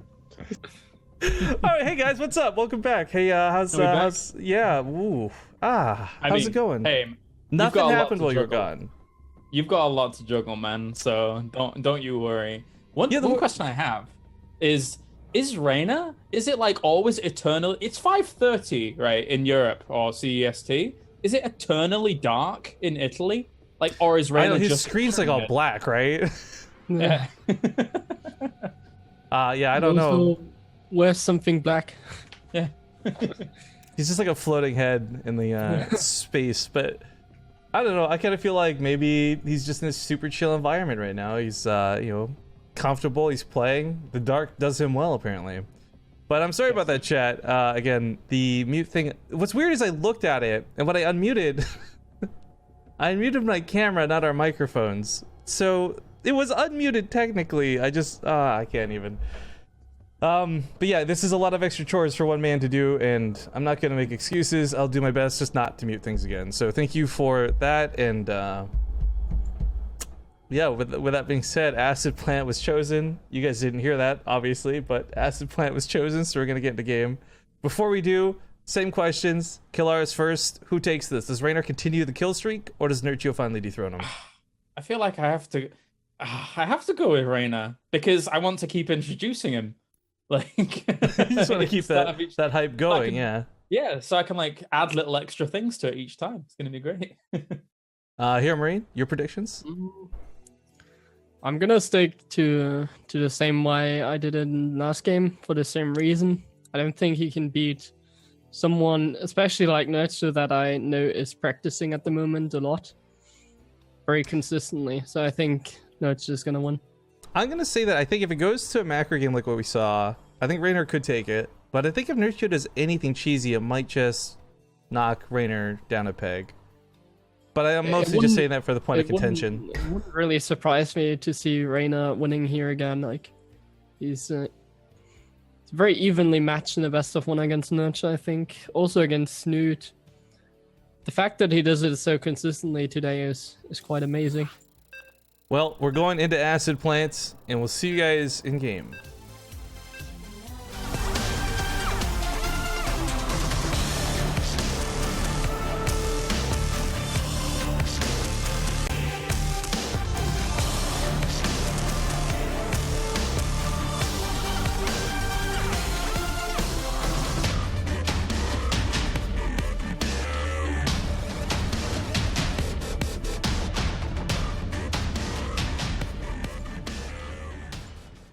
All right, folks, welcome back. We got another best of one continuing here. As mentioned, though, with, not Nerchio, but Raynor having 4 kills in a row. He's almost secured his spot as King of the Hill. At least guaranteed second spot. Because I think it's just one more win to have half the player kills in 10 best of ones. So if he wins this, he's guaranteed to move on to the round of 8. But thank you to that brand new sub, Killaris, coming in from Terroring with a gift. Big shoutouts to you, man. Spotting here to the lower right, the new challenger to the arena. It is none other than the most deadly Polish player in StarCraft 2, Nerchio. And up to the left-hand corner, out of the dark, he dips his trilby, he opens up his violin case, he takes his Tommy gun out, and he's already mowed down 4 opponents. Is it 3 or 4? It's 4. 4. It's 4. It's Raynor. 3, 4 more. I mean, this kid's destined for greatness. Getting them all. I'm a little bit, I'm so here on being worried for Raynor. Again, I think if it goes to a macro game, he just showed us what I liked about the last game wasn't like, oh, he got ahead by a build or he got ahead by a little bit of cheese. Like, he actually played very straight up. He made very few mistakes and even then went the extra mile to do cool things like those run-bys, understanding timings and attacks. And I think all of those tactics can be applied to Nerchio the same way they were applied to Snoot. Also, in that last match, Raynor and Snoot mirrored each other. Oh, hello? Oh. Did we lose him? He's here, but he's muted himself somehow. Or his mic's disconnected? He says just 1 second. Oh, hello again? Here, Marine? I have no idea how that happens. Sometimes it unplugs. Okay, well, you're back. We can hear you. If that happens again, don't worry. But the thing is, on Backwater, both of them went for the exact same thing, and Backwater is a little bit of a boring map because of that. You can just wall off, go gasless. It's kind of boring. They both just drawn up and go for the macro game. It's as straight up as it can get. This map, however, gives someone like Nerchio a lot more freedom for something like mind games. And that's, I think, where an experienced player like Nerchio strives in, like mind games and different strategies. Let's see if Raynor can deal with that. And we already see a lot of Zerglings being produced. I'm not sure what he's going to do with them. Yeah, I mean, as much as Nerchio, when we look at him as a name, he's always been a true, steady, stable player and stuff like that. He's never been afraid to mix things up, and could get very aggressive. It's worth noting he has like completely cut workers at this point, so it is going to be a lot of Zerglings. And this dedication not going to catch Raynor off guard. He's also made a lot of his own Zerglings. He cut drones a little bit later, but that's the beauty of the map distance and defender's advantage. I think he'll be okay. The distance between both the thirds that they've chosen to take is quite similar, just different locations. So we'll see how this is going to play a factor. The Queen can get over to this location a little bit quicker, though, compared to the other one, because of the way the creep spread actually spreads from that natural. But a surround on the Queen saves it. She can take a few hits, though. Of course, a couple of auto attacks make the world of difference when it comes to these Ling fights. Nerchio does have more Zerglings, but those two Queens could easily even the tides of battle here as Raynor holds on. This is completely fine for Raynor. Perfect defense so far. He's up 4 drones and he has a Rotron already done. It's going to be a very good lead.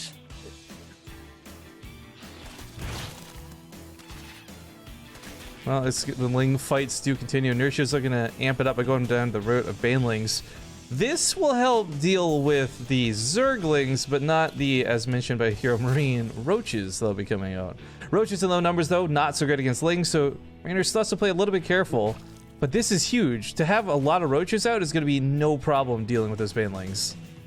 Being the aggressor in ZVZ with this many Lings puts the onus on your opponent to have to react to your numbers, right? So there's the potential that the defender maybe over makes units a little bit if Nerchio wants to go into drones behind it. So it's very much so a case of how are you going to be able to react to the situation I'm putting you in as opposed to the other way. He's trying to catch the Zerglings. But this buys a lot of time. Yeah. This is actually great for Raynor. He's distracted all of Nerchio's Lings, so his own Lings run through to the natural. Combined with the fact that he's moving towards Roaches, this is huge. Yeah, that could do quite a bit of damage. Already going on the Queen in the main base, limiting some of the lava. Nice little block on the ramp. Oh my god, he's so good. Guys, he's so good at StarCraft. StarCraft. At the bottom, they escaped. Well, escaping is... he's killed a Queen. It's really actually not that much in the grand scheme of things, but I think one of the biggest things this did do is buy him time to get enough Roaches to comfortably move out. A lot of distraction. Nerchio might not realize that this is an all-in. Or he's realizing it now, obviously, but he might have not realized it the entire time. I like the idea to go for the Banelings, though, because you know what? The Roaches are going to be a pain in the ass to deal with, but less so if you can just wash all of your opponent's Zerglings away. So the Banelings are still going to help out Raynor a ton here. This might be hard for Raynor, though. There's so many units here. Yeah, he's got a spread. He's got a split. He's got a not eat Banelings like he did on the south side. Oh, the volatility of these units. The Roaches are spread too, so it means the Zerglings are surrounding and killing him. And Raynor, well, he's not exactly dead from this, but he loses all that advantage he'd been working towards over the last few minutes. However, another Ling run by hits toward the main. He hides a couple of Lings for some possible Banelings. Ooh. Did Nerchio see that? I don't think he did. I think he's more preoccupied about what was going on in the natural, that little pack of Zerglings. He's going for a counter-attack as well on the third base, but the Banelings are still up there with him. He's going to check, though. I think you just blind check at this point as a pro player. Yeah. Dealt with very well. It's cool. Like, Nerchio, I don't feel is floundering in this. A lot of players, you start panicking, you make these mistakes, Raynor catches you off guard. But Nerchio's kept a really calm attitude when dealing with all of this. I'm really impressed. He's handling this perfectly. It's as safe as you can get. It's as standard as best you can defend it, I think. There was not really an opening Raynor could have relied on.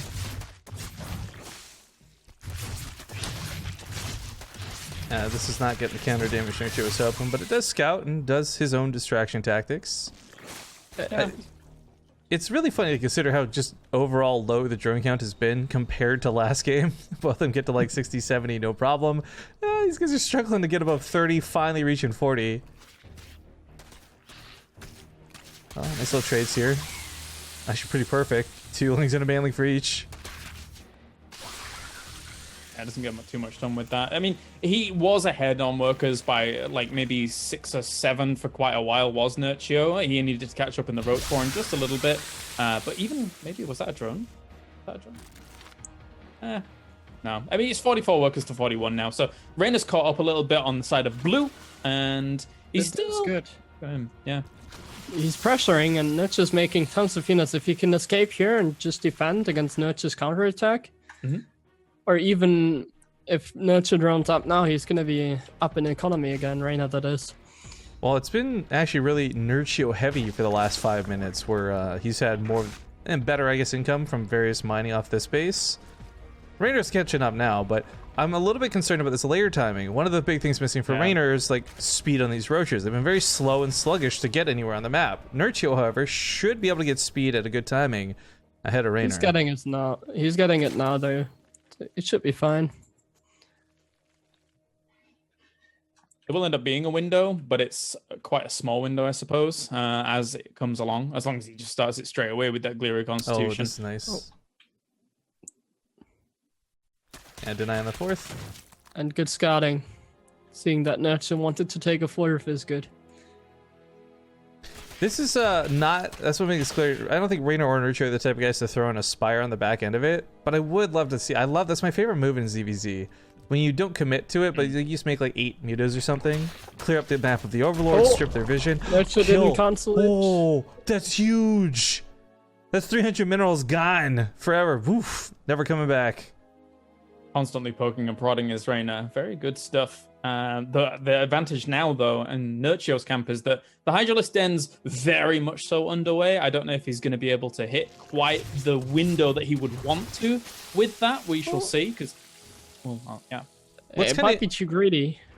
It's not just that it might be greedy, but this is a game where Hydras might not be the better option. Beforehand, there's no Banelings to worry about. Ah, okay, I like this. I like this a lot more. Yeah, this is good. You can build roaches now and just couple of Hydras. It's not too greedy. It's gonna have strong tech either way. And since he has that gas banked up, it's not a big investment anyways. Lurker fights in ZVZ can be very dangerous, though, especially if you don't see them coming. But I don't know if he'll have time for it. Raynor doesn't want to let him get time for it. He's got a +1 that's about to be matched. In here. He didn't drone up. He didn't tech up. He's just going for it. Yeah. How many units does he have? It's 47 roaches to 34. That's huge. That's a massive difference. This is Raynor's perfect window, right? With the Lurker Den not even halfway complete. Oh, no, only just now, I should say. It's not even that many Ravagers. One of the big things with Snoot fighting was there's a lot of corrosive biles raining all the time. Now Nerchio finishes him up, and he's got some, but prior to this, it was just going to be Roach versus Roach, and numbers always win that game. That's not even a question of skill at that point. Yeah, the Ravager's going to have to buy a bit of time here. With 35 against 55 Roaches. Holy moly. So if Raynor can Banelings split up, Banelings go to the 3rd of Nerchio. Yeah, but Nerchio saw it coming. He pulls the drones. Coming that backside, though, if the Banelings pop off on not the drones, but the Ravagers might not be too bad. Raynor pushing up this ramp, though, doubling the Roach count. More than doubling the Roach count. He might just win the army fight at this rate. Yeah, he's killing off a lot of the Roaches at the front. If he can kill those off, he's trying to push up against the Ravagers as well. More reinforcements coming in for either side, though, but it's still so many Roaches here for Raynor, but the ramp really hurts him. Well, it's really key he got those Roaches to the south. If he didn't have those Roaches up there, he would have lost high ground vision. It was huge that he got 3 Roaches at the top of that ramp. He takes the fight. Nerchio taps out. Oh my god! 5-0. This kid is insane. The way he handled that fight was so amazing. That micro was absolutely on point and perfect. He dodged like every single corrosive bile, even when he pushed through that ramp and Nerchio like corrosive bile and that clump of roaches. He was still able to dodge them by just moving into the roaches off Nerchio. And then he dodged every single corrosive bile afterward as well. It's not even like these are jobbers. These are the big names of Europe. And Raynor's just like, power slam, power slam, power slam. Unbelievable. There's a disparity here in score now too, by the way, where Raynor has officially locked down 2nd place. He cannot qualify, or what can I say here? He's through. He's guaranteed in the round of 8, which is cool. So his wins now don't actually get him anything other than screwing over other players and eliminating players that might be too difficult to fight later. Like, seriously, Nerchio, okay, let's assume Nerchio was the next guy up and not the guy who played. You might not want to play a best of 5 versus Nerchio, so eliminating him here through a best of 1, obviously way better. And I don't want to spoil who's coming up next and the remaining players in the bracket, but I'm just going to say really quick, I think of the 5 remaining players, 3 are people you would never want to fight in a best of 3. But best of 1, maybe not the case. What's funny is like all the players, they always message me and they're like, okay, do you guys know who I'm going to be playing? Can you tell me? Can you tell me? And I'm like, no, obviously I can't. And even if I could, I wouldn't know because maybe somebody gets knocked off the hill. But at this point, I'm just going to reply with Raynor. Like, who am I fighting? Probably Raynor. This guy's actually so good. I do love the success, though. It's always cool when you get a story, especially when it's unexpected. I mean, I think we all knew. Seeing Raynor first match of the day, we thought he would do well. He'd grab a win or two at least. It's Raynor. But no, he's kicking ass and he's taking names. So our next opponent is going to need a moment or two. Let me, 1 sec here.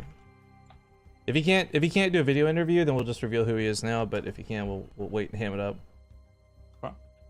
Ham it up.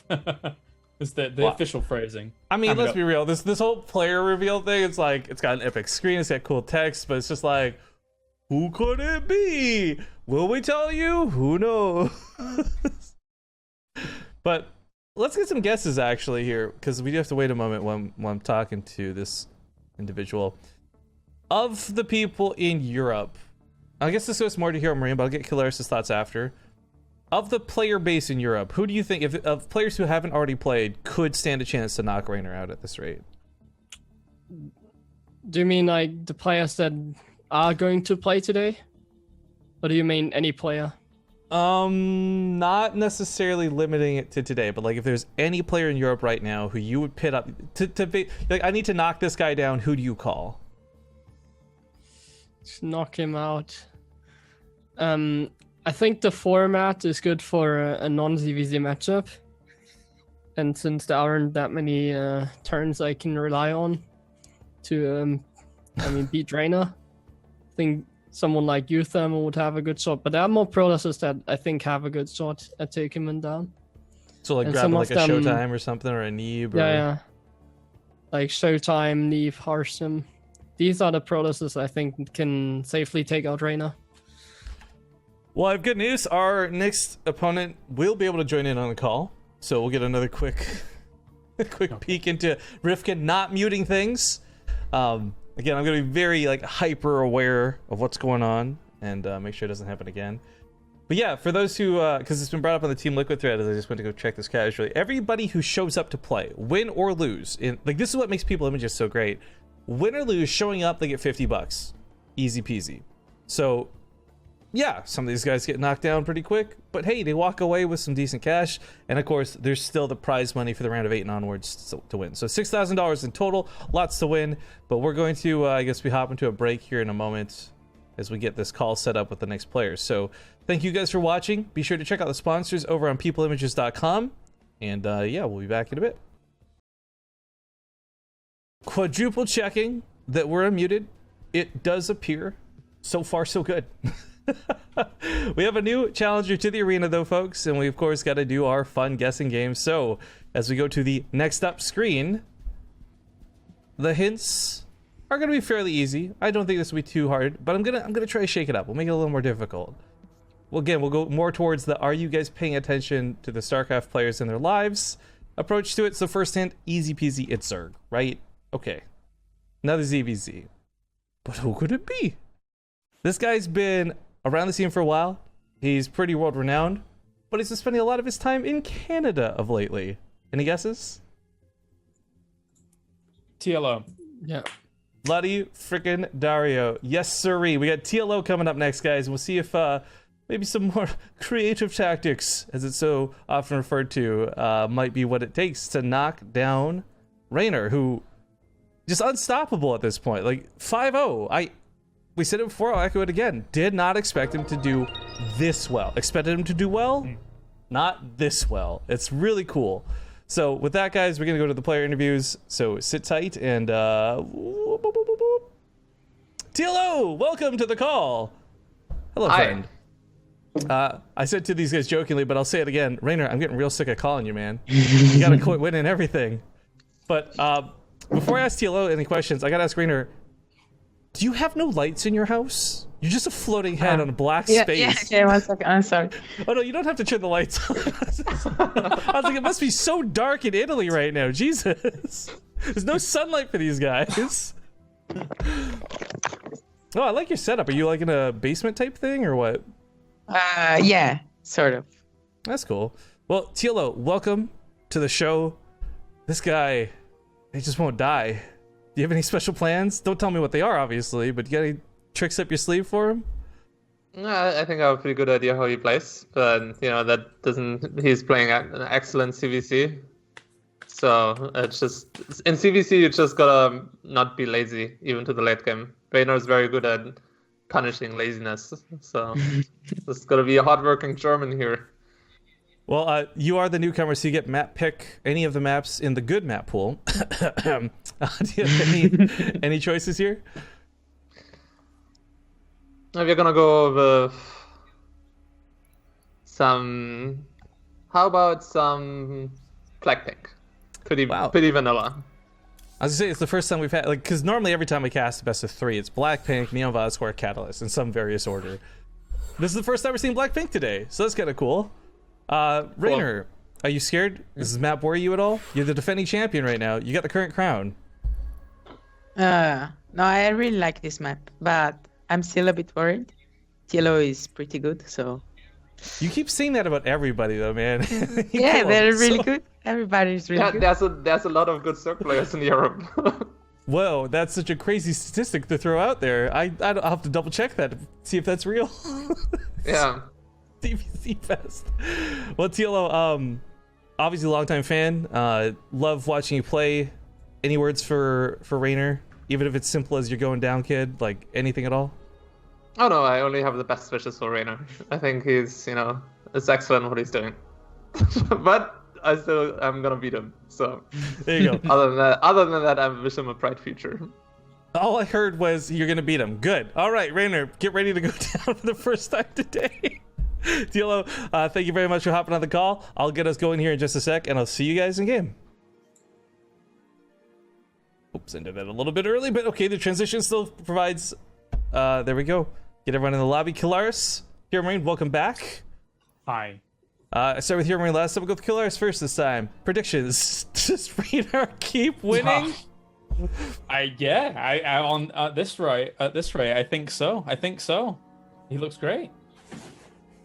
Yeah, he's. Oh gosh, I don't even have words. I'm actually so impressed with him today. Yeah. Hero Marine, your thoughts? You got to cheer for the countrymen, right? Yeah. For both.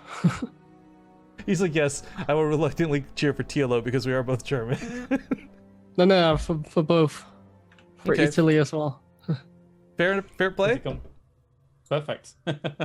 Well, the show continues here. We've got both players ready, so let's just jump into it. For the first time today, we got Blackpink, and I think, oh, this might be the old intro. Enjoy the VOD getting muted, guys. See you in game.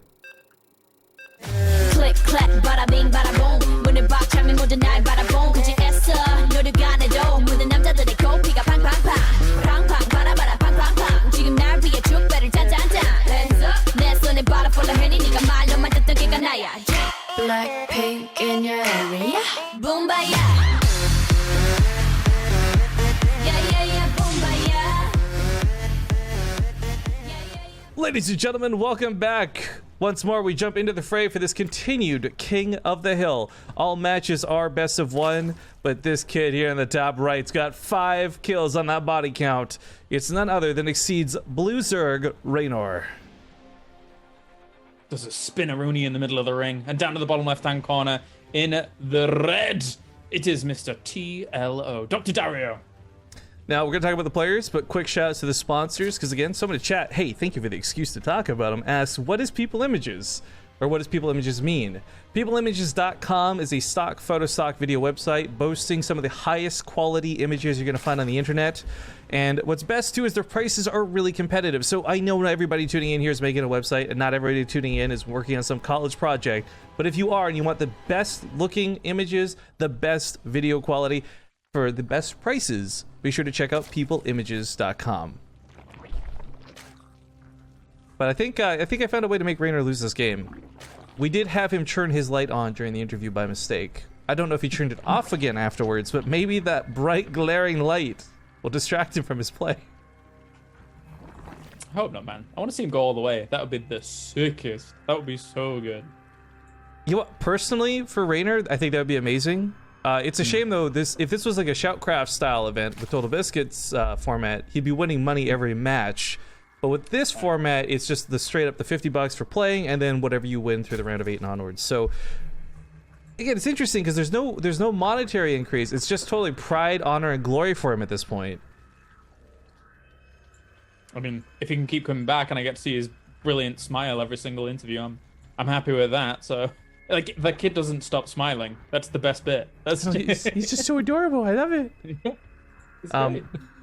People are asking what happens if it's a 10-0. I'm going to be real honest with you guys. I don't have a backup plan for that because we never expected anybody to go 10-0. If that comes into play, what will likely happen is I'll have to just schedule another play date. So like you'll get a bonus King of the Hill with 9 players instead of 10. I don't know. I'll have to discuss it with the sponsor too, because I don't think anybody thought any player, not even Cyril, could go 10-0, right? If Raynor goes all the way, I'm gonna be really impressed, but really mad at the same time. Contingency plan B, base trade, initiate. One of the things too that's said in the interview that unfortunately these guys don't get to hear was Tilo mentioned he knows that you can't play lazy versus Raynor. Raynor will punish you in the late game, and I think that's really big. Not to say Snoot or Nerchio or any of these other guys were playing lazy, but it means that Tilo is very clearly identified and knows where Raynor's strengths and weaknesses are. So maybe could dissect him. I mean, Tilo is not exactly winning WCS championships, but he is a guy you never want to hit in the bracket. He's usually the one who's going to knock you out the round of 8. Yeah, someone like Tilo, it's very rare he plays kind of lazy as well. Whenever you watch him, he's not too bad. He's always very intense when you're watching him play, right? So he's been streaming a lot too, which is nice. Yeah. But, a little Zergling scuffle even favors Raynor. 2 Zerglings to 1 over there. Running through to the main, Lane's getting a couple shots. I like how active he is, guarding everything, making sure that Tilo doesn't skip anything. That's what most of the top European Zerg players do, especially someone like Cyril. You will always see Zerglings sending out across the map, scouting. I guess part of it, again, going back to not necessarily saying lazy, but also making sure that Tilo's not playing greedy. Like, he's not skipping, and he's also not missing. Like, it's a two-fronter there. So scouting for Raynor, as you just said, is definitely very important. But, ooh. Relatively fast layer. Ooh, and Raynor's making some units to pressure him with. I'm really curious what these 2 banelings on the south side. They really are out of position, but it's definitely not going to get scouted by TLO where they are. Yeah, I think he wants to try and sneak those into the natural while keeping his opponent preoccupied at the third, but they will be spotted eventually. You will see it. Ooh, walking in? No. Right. Nuh-uh. It's unfortunately a bit of a waste, but he does get one of them out, or not. Not they connect. It's actually better than nothing. But funny and difficult to actually kill his hatchery. He's got it very low, and if he actually does manage to succeed in killing his hatchery, that's a pretty big blow to TLO, but 3 queens and more banelings, I don't know that he's going to be able to do this. It'd be a bit of a catastrophe for him, to be honest. I mean, he's really keeping TLO on his toes constantly. And actually, he's found an opening here. Drones have to come off the line. Ooh. Oh my god. The queens... Yeah, what makes it so bad is the queens are out of position, but this is also a lot of like missed injects too for TLO while he's defending this. What in the... I think this is a good start for Tilo though. He already has a lair tech, he's making roaches now. That's a pretty big scout though to see that layer as well. Links into the main, not just damage, but more information. So much lost mining time. He's losing so much mining time though, yeah. Yeah. And aggression at the third again. The Lings will die, so... The drones weren't able to mine at the third. He lost a lot of mining time in the main base as well. So now Raynor got ahead again, I think. Yeah, big spike on the income graph while this goes off. Almost 750 minerals over his opponent. He still has 800 minerals in the bank. Yeah, actually, his bank is literally the advantage he's gotten. Like, that is the perfect way to look at what's happened here over the last 3 minutes. Yeah. That's kind of crazy. So can capitalize on that, of course. I guess he's ready for the counterattack. He knows he's later to the Roach game. He's scared that Tilo just goes for the all-in after like that little early game skirmish. After skirmishes like that, you like to go for all-ins, I think, in ZVZ. Because it's somewhat unexpected and the opponent is like trading units for drones.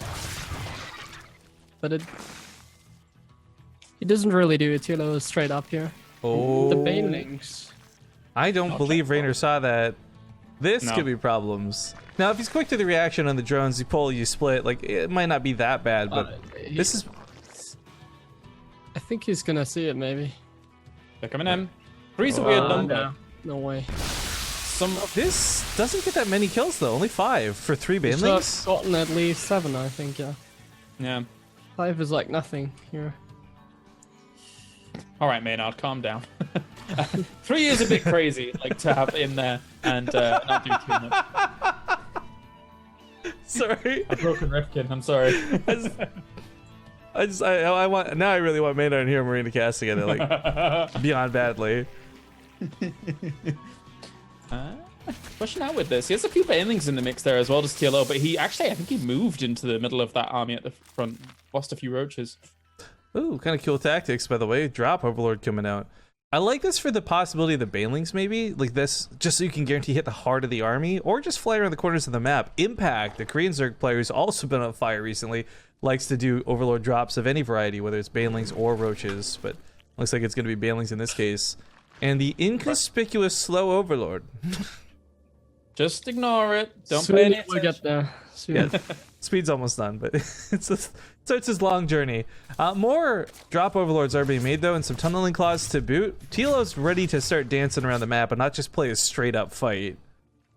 To boot, that was very Canadian. Topical for TLO. Pick up. He's dropping the roaches as well. Wait, he's got tunneling claws, but no burrow. Well, burrow's got a shorter research time. Let's just hope he doesn't forget it. Yeah, I think he actually forgot it. Or maybe he just got the tunneling claws, because why not? Where Hey, is he's that other going now. overlord? Here we go. And eventually he will get it. We'll see. show the little spikes on the roaches and be like, look what I've Yeah. got, look at it. I mean, that's something Tilo would do, I think. Yeah. Well, the banelings looking to rain. You don't usually expect it. It's a bit of a surprise. Perfect defense by Raynor there once again. Oh, and Having too many roaches units in the main. split everywhere. No way for Tilo to do anything. And Raynor has the better attack with the Hydras already being out here. He's gonna have a very easy way to go into late game, whereas Tilo has to do something. Since he's sort of relying on all these upgrades he got. By the way, a lot of No, people in chat are concerned about the amount of ZVZs going on. I'll just let you guys know. Don't worry. The next player is not going to be a Zerg player.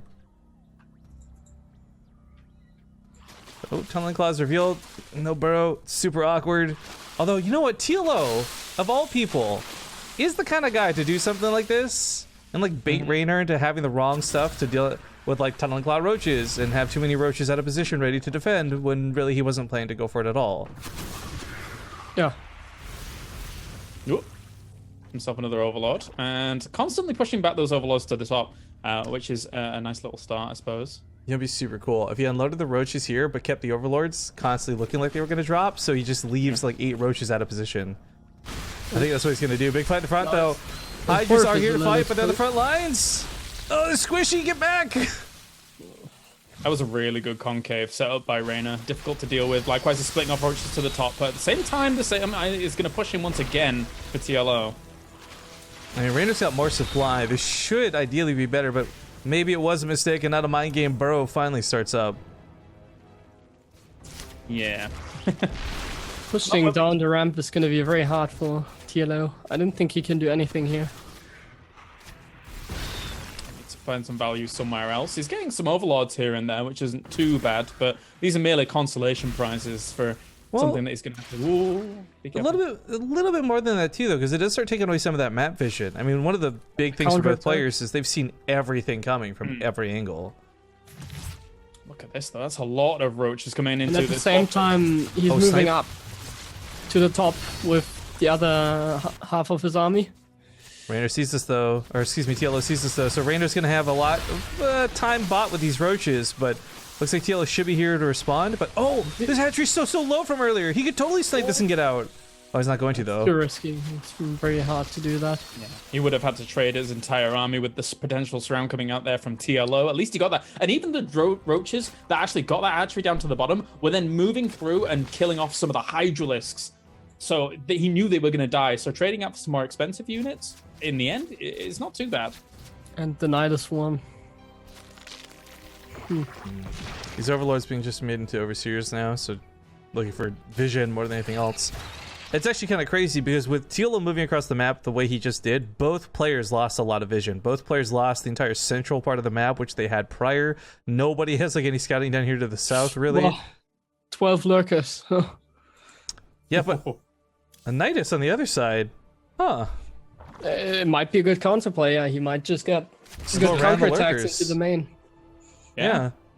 Let's do Oh, it. now, yo, lurker versus lurker fights are actually really dumb. I hate watching them, but lurker versus lurker fights with a Nidus storm on the backside, this is about to get real spicy. Is he gonna do it? That overlord up to the top is prime position for that, but there's some units in the main, no? Like just below your camera. Yeah, yeah. Ooh, yo, even though there are units in the main, though, this is a pretty like a layer is Oh. one thing. That's standard. He A doesn't see hive it, in though. He doesn't ZVZ. see it. He hasn't seen it yet. Well, I mean, Hello. it's on his mini map. Yeah, well, I have his vision on, and now he sees it. It's gonna say TL yo, and then gets killed. He barely saw it in time.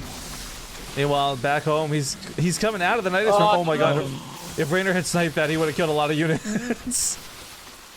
I mean, even regardless, that was beautiful. He hit just as the units were unloading into a position that they weren't fighting in. He caught some of those reinforcements, so he trades some out. Oh, now hitting no this way. fifth base location. And the Oh lurkers my. are going to zone out the reinforcements. This means he's going to get the base and all the drones. Teal is in some serious trouble. Call the tournament off. Call it off, Rifkin. Yeah. Raynor's insane. What's that thing, like a soccer game on account of rain? Like, on account of Raynor, in this case. Or football, excuse me, dear Europeans. I apologize. That's right. Yeah, get it right. Even though I'm not a fan, doesn't matter. I'm just like, sports! Exclamation mark! That's right. That's what I do too. This is actually quite terrifying though for TLO. He's lost so much. He's down to 3 bases while Raynor's on 5. Casually, by the way. Drone Lurkers count's are- down. Raynor's lurkers are... Yeah, he might be better off bringing those home. Yeah, You're gonna have to muted move again, back by the way, here. here, Marine. No, here, Marine. And all of these units dying off at the front. TLO, it's one last ditch effort to really trying to trade something out, but these lurkers are moving into assault positions. I feel like Defender's Advantage should push through this eventually. There's just so much for Raynor to actually reinforce with, and TLO now will have any possible reinforcements cut out as the lurkers set up here. Oh, they're gonna kill this base finally. I've been waiting for this base to die all game, guys. GG. Yeah. Oh my god. He actually does it. I can't believe it. I can't believe you've done this. Wow. Can't believe you've done this. Oh my god. 6 kills on the body count. I'm actually sitting here in disbelief. But Who are you Raynor, gonna wheel out? well, I'll tell you what, it's not a ZVZ. At the very least, we got that much going for us. So, yeah, I'm gonna see if he has a mic. It's his day, man. I don't know how you beat him. He looks phenomenal. Like, all of the moves that he's doing feel just like they're at exactly the right time. Somehow, some way, he has this star sense. He's clairvoyant, and he's able to just move into the right position with just a few units here and there for that counterattack. And it's always this little counterattack that is like, he's slowly gathering some momentum. A counterattack comes in, and then he throws his opponents completely off tilter. It's But I'm seeing if our next opponent has a microphone or not. But what I love is a tweet we actually just got in from this saying the most impressive thing about Raynor is not that he's winning versus established pros in StarCraft at 16, but that he speaks better English than them, or at least me at 16 as well. Yeah. Gotta remember, guys, he is Italian, so it's not exactly like a native language for him. But okay, no problem. All right, no microphone. Just know which map. Do you have a camera? You can just do like hand signals, you know? Like, I'm like really frustrated. No, okay, you know what? No microphone is fine, but it's like, sad you told me too late. I could have gotten one. Literally messaged you guys like 2 days ago saying make sure you have mics ready. pro gamers, man, right? Right here, Marine? No? Yeah. Hey, you got a good mic. It's fine. I stream at the same time, so I have stuff like that prepared. Nice. Well, since there's no commercial break, we can jump right into the reveal, and there's no interview, so we'll just hop through this quickly. So, This one's gonna. I'm trying to find ways to make this more difficult to guess without making it impossible. So, first off, it's a Terran player coming up next. He actually came to Canada last year to play in the North by Northeast Gameland Invitational, which I got to cast. Any guesses from that? Did you say a Polish Terran, yeah. Polish Oh, Soul? Hero Marine knows what's up. Hero Marine, hit us with the deets. Who's coming up next? So, It is, of course, none other than Soul. A very good, very Polish Terran player. I don't know, though. Like, every player I've had on this list, I thought, you know what, Raynor, there's no way he's going to floor him. There's just no way, not again. And then he does it. Again, and again, and again, and again. So, I don't know how Soul will fare on this, but he has chosen Acid Plant as his map. Let me go host that up. I guess the thing is, though, Soul, for as much as I actually really respect his playstyle, he is not really a well-known or super established Terran player. But I've cast him enough times, we've invited him to live events, like, the guy knows how to play StarCraft. So here, Marine, I'm just hoping maybe you got like a little insight we can share with the audience. yeah. It's hard to say because I think he's a little bit of a wild card. When it comes to results, he's kind of the same like Optimus. He has these peaks and then he has these downs again. The thing Oh, your mic keeps cutting in and out, bro. We'll never know. The thing Yeah, he's like, thinks. We'll never it's know. like his I have dying no idea bed. You're what like, is it? the last thing is so important, you must. It's only with some programs that it does it. But anyways, the difference between him and Optimus, I think that Soul is actually more skilled. I think he's a better player, and therefore he shouldn't have these downs. But for some reason, he has these downs, and he never really wins against the big guys. But against the middle class of Europe, he does pretty well. And I think Raynor isn't like top, so it's gonna be a close match, I think. Well, that's right. I think Soul. Yeah, he's definitely not going to be a WCS champion in the near future. Although I'd love to be wrong about that. But he is better than a lot of people might even be aware of because he flies under the radar. But say when ready, guys. I mean, he impressed us a lot at IEM Katowice, right? Which is a LAN environment. So I think he got to the very last round of the open bracket and then just didn't manage to squeeze through to the groups. But he lost against Real. Yeah, so kind of like a crazy set of results for him, especially on Polish soil as well. It's got to be a good feeling to have those kind of impressive wins to, well, unfortunately not against it. But it was a stacked tournament, so what can you say? Well, players are ready, so let's hop into it, folks. Acid Plant for another best of one. See you in game.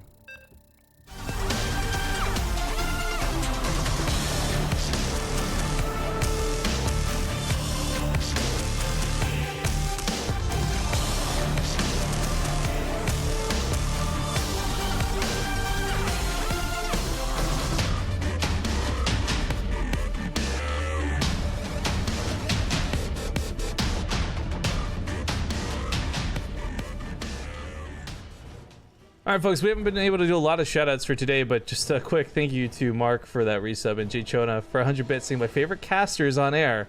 Sorry, not you, Riv. It's Killaris! You Aw. son of a gun. Sorry, mate, I'm stealing the spotlight.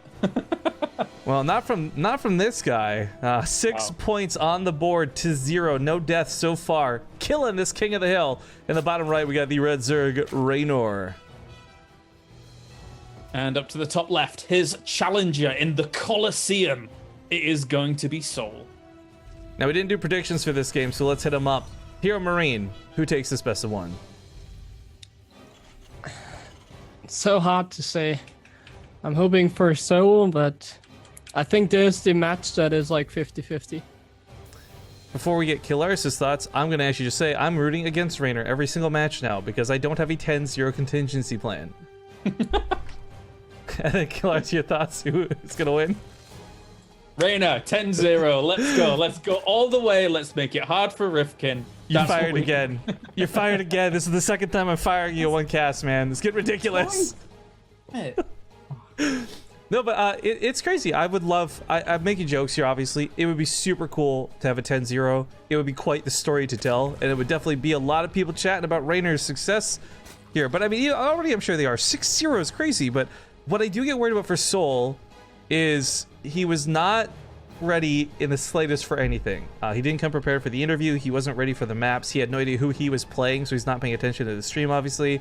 But he did show up on time, so I'll give him a pass. But my concern with bringing up these other topics is like, is he really just jumping into this YOLO? Because I really don't think you come against Raynor without a plan and stand a chance. It's hard to prepare though for these matches. I think he's also not that well organized. And I think he's like more spontaneous because of that. Maybe that'll work out to his favor. That can just, yeah, exactly. That can just play whenever he wants to. Same, gotta play now, and he's gonna do that. And he's also that type of guy that plays like everything. Any online tournament, even if it's only for like $5, he will play in that. So he's that kind of guy that I think can handle these events very well. Well, the Reaper's gonna miss the scout on the Zerglings, but if he sees the third, doesn't. That's be a nice scout to confirm what's going on. It's not too important, I think. He's gonna be confused now since he doesn't see that third, but as long as he goes to the other third, it's gonna be completely fine. And there you go. Now I don't know if Raynor does it in every single TVZ. I have no memories about him taking that third in my matches against him. But if it's like a go-to thing here, it might be good for Soul, since he's going for the very economic build, and as long as Raynor doesn't surprise him taking the third base that's a little more exposed, it's definitely better for Soul. Roach Horn going down. So I mean, he saw everything that was in the main, right? So he saw kind of this 1-1-1-ish style. Yeah, he saw even the third command center. That's very important. Yeah. But here's the thing. Raynor is actually going for the Roach Horn, so he might be going for that all in. Yeah, I feel back in the day, seeing a third CC this early, it was a death sentence for Terran if it got scouted. It's not quite the case nowadays, but that still might be the trigger for Raynor to turn this into a more aggressive game than maybe he initially planned. I think it's always hard to say, because if the Zerg player sees a third CC and just drones up, goes for like double evolution chamber, he's gonna be fine. But you can also go for the very aggressive play, and if the Terran doesn't expect it, it's going to be very hard to defend. But if he can expect it, then it will be very easy. So we have to see if Soul is expecting Raynor to do this. I don't know, man. I don't think he is. Yeah, no bunkers, no tank being prioritized. So is he going to make 2 eBays, or is he going to make a tank? That's the next question. Well, if it makes 2 eBays, I hope they're on the goddamn wall, because right now this is a big open invite to all the Zerg. This is so much Zerg as well. He has, what, 4 Hellions, a few Marines. This is huge. He just killed the Reaper with the Lings. So the Reaper is not going to see the Roaches. I think the tank is too late. I don't see him defending that, honestly. Control's still a big part of this. I mean, if the Roaches and the Ravagers, they're not hitting their mark, if the Lings are just being handled poorly against the Hellions, this looks really bad for Soul. But maybe Raynor fucks up? Lands the Viking, it's going to have to act like a mini Thor. Maybe the SCVs can come and repair something down the line, but these Roaches are already putting pressure on against this wall, trying to open it up so the Lings can flood in. Oh, I love this. I think this is going to be very close, actually. The Control to keep that low Roach back turns into the Ravager. Here comes those Corrosive Vials.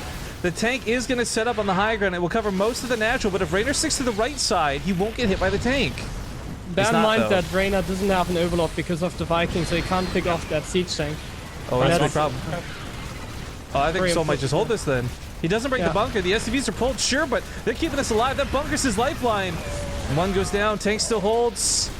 Oh, man. In the back, but Ling's getting up on the siege tank. And there's the Corrosive Vials. He's gonna hope though, and he's gonna be fine. Is he though? There's not much left to actually fight with. It's 4 Marines and a Marauder. He has a bunker though, and there's only Zerglings. That's true. As long as he doesn't lose too many workers, he's gonna be fine.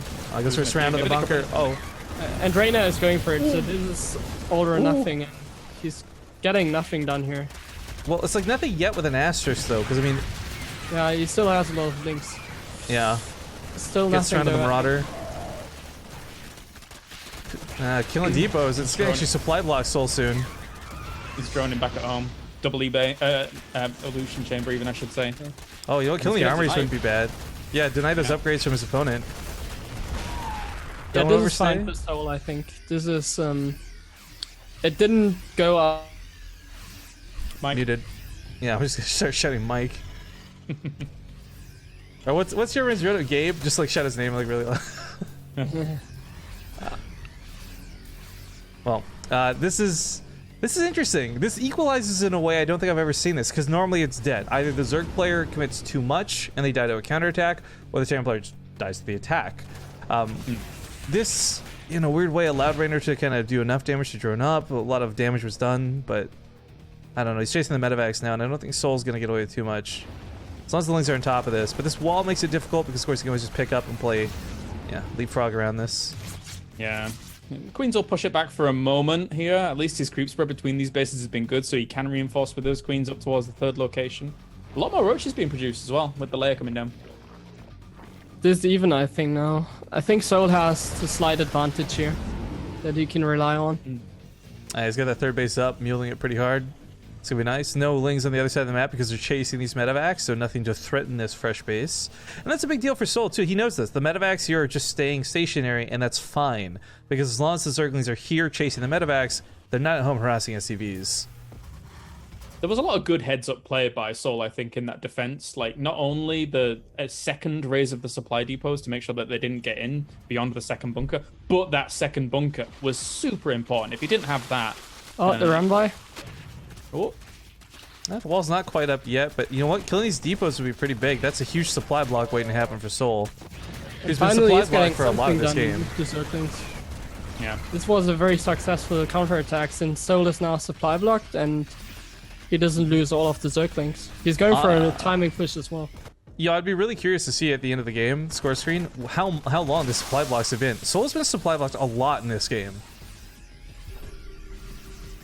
And 2 tanks and these Marines hold this off. Look at the SCVs come off the line. Soul realizes that there is quite a bit of danger. We'll be fine for now. I mean, Raynor has no idea about that pull, but it works out favorably for him.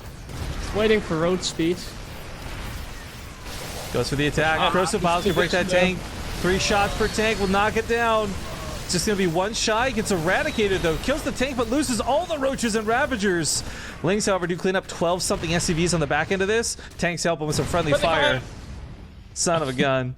15 workers go down. That's not great for Soul, but he destroyed the army fight, which was pretty good for him. Yeah. Pushing up against those Marines and trying to get to the tank meant that the Marines were getting a lot of free damage off whilst doing that. I think Soul is now majorly ahead in this game. He has every advantage that he needs in order to win this. If the supplies were the same, but it was like Lings and Banelings, I'd definitely feel better for Raynor. But yeah, Roaches aren't going to cut it. Not against this style. Counterattack's still good, though. Goes across the map once again, looking for more. Might draw Soul home, or at least distract him long enough to build Ravagers back, because Raynor can't fight with just Roaches. He's going to need Ravagers. Yeah. The counterattacks have been never-ending. It's really strong, but again, look at the firepower at the front. That being said, fighting away from the tank lets Raynor actually take a pretty good fight. If Soul gets to fight with the tanks, it's better for Soul. If Soul fights away from the tanks, it's better for Raynor. It's a pretty difficult positioning game here.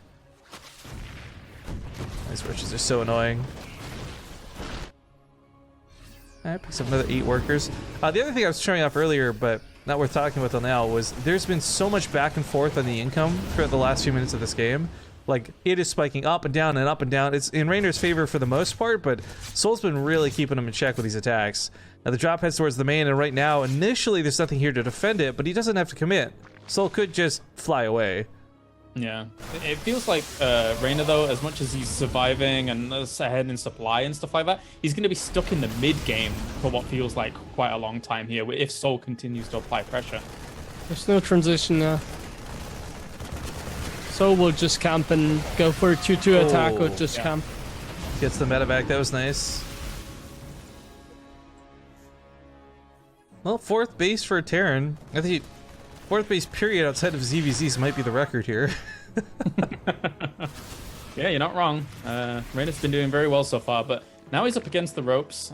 Again, taking a supply, well, the heavy supply lead, but it's all roaches and ravagers. Is it going to be effective enough? He doesn't know about the base, by the way. Had he moved up just like a little bit, he could have killed the SCV and got a cancel on the CC. So a little unfortunate, as he still doesn't know that that's up on location. Most Terrans don't really put stuff on location when they're being pressured, but Soul hasn't been pressured in quite some time. It's when Raynor's had to play defensive. An attempt at a prediction, not successful. Marines more come in and getting themselves some juicy drone kills. Pick up and leave. Yeah, I'm surprised Raynor's playstyle, by the way. Just so many Zerg players going Hydras. You mix that in with anything and they're just good units. With no Hydras and no Mutas, he's had no way to catch the medevacs, but then he's following this up with an infestation pit. He's gonna go into Hive. Yeah. I would almost love to see Infestors, but yeah, Hive could work He could too. also go that, but he has to go into Hive. Yeah, get some Vipers in the mix too would be nice. Blinding Cloud those tanks. Or Brutus. That too. Drops continue around the map. Liberator down here to the bottom left. This is very messy now. The counter attack he's setting up might not be enough. It's not bunker this time. Yep. Well, actually, it is kind of enough because Soul is split. It's also the second factory, a pretty big target. This is where Raynor's really thriving. As much as Soul was doing very well with his drops to try and find some damage, this is doing quite a bit. Soul needs to go back. He Yeah. needs to go back now. Raynor lost a lot of Overlords too, apparently. He's actually really badly supply blocked. Mount. And more Marines are going to die off to these roaches at the front. He's constantly not sending enough units over here. He needs to go back entirely the entire time. He doesn't have an army to fight Raynor with. There's no reason to stay here. Oh, he really wants to get some more pressure. Another Overlord He's gonna gets lose picked up. all of the siege tanks though if he applies that much pressure. Ravagers continue to hit and run on this side. Spire starts up, so I think you're right in that call for the Greater Spire. Broodlords are a good way to get rid of tanks. Oh, hello. Goodbye. Where are you going? Oh, the medevac! That's where he's going! I like it. That really shocked me, actually. I didn't think he was going to save that tank. No, I didn't either. Nice. Well, Raynor's counterattack does come to an end. Focusing now on the defense. I would love to see him get up here towards this base, but it's a planetary, so it's going to be pretty tough to get damage done on that. But looking for the flank, coming in from two angles, maybe? One thing tanks are not good at is fighting two locations at the same time. What about three angles? A triangle? Oh my god. Triangle. Illuminati! Whoa. Okay, but he's retreated, so it's not going to happen. The drop is nice. Yo, one thing I'm noticing out of Raynor, just here, but also throughout the series today, he's really good at not overcommitting. I think one of the biggest mistakes you'll see is a player dive too deep, and I mean, he's not pushing past his branding, his territory. Back here, he does drive off that medevac. Not a lot of drones went down, but 8 SCVs did, and his base has been denied once again.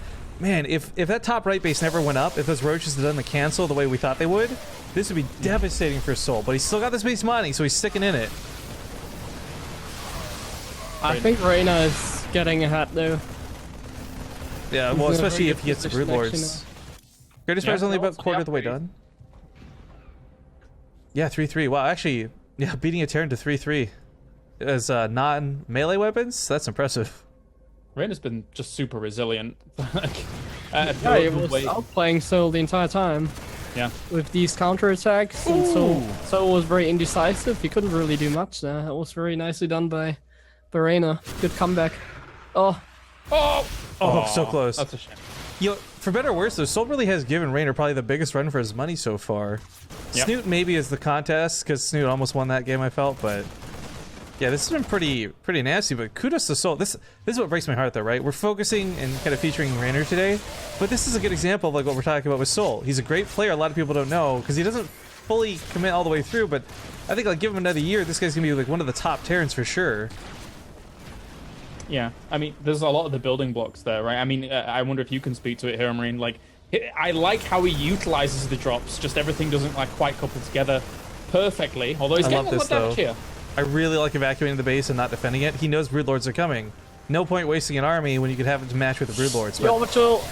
Oh, so close. Oh, the orbital gets sniped on the other side of the map, but a lot of roaches are missing, so these Broodlords don't actually have protection. Oh, it's going to be a tight defense, but the attack on the other side is going to cut out all reinforcements. So Soul's not going to have anything to reinforce. He does go in. He snipes one of the Broodlords. He wants the other one. Could have tried and gone under it. Does get it, but he's lost a few Marines during it. How much more is that reinforcement? The other two might just be enough, and with the reinforcements, he's going to clear everything up. He got the tanks on siege. That was huge. That was huge. Other side of the map, Soul is dying, but faster than Raynor, who he's pulling drones. Still looks like he's got this, because let's not forget he's double expanding. Well, this goes on.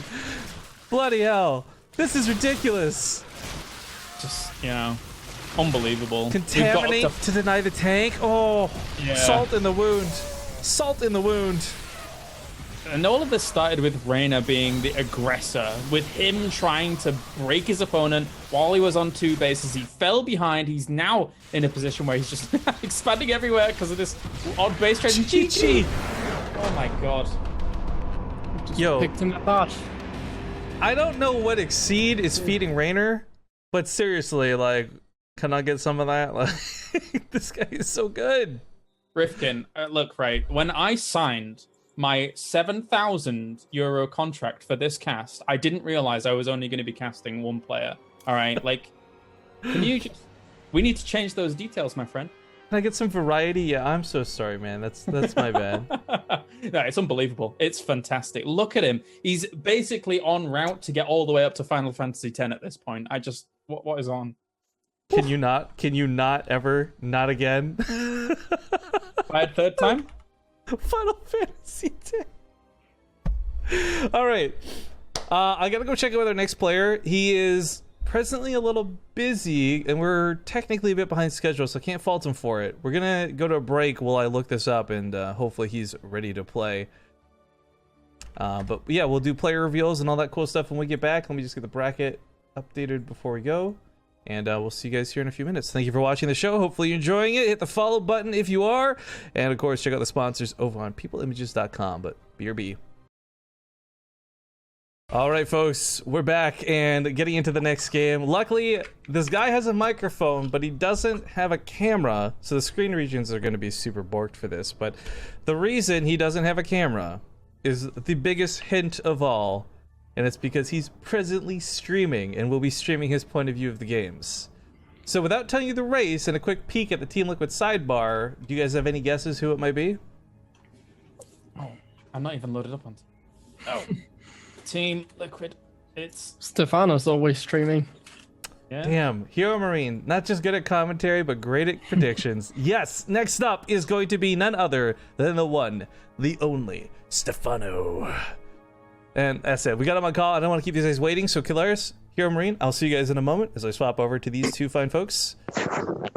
I say again, hello. And oh, yeah, these screen regions are super borked. Let me see if I can do something about this real quick.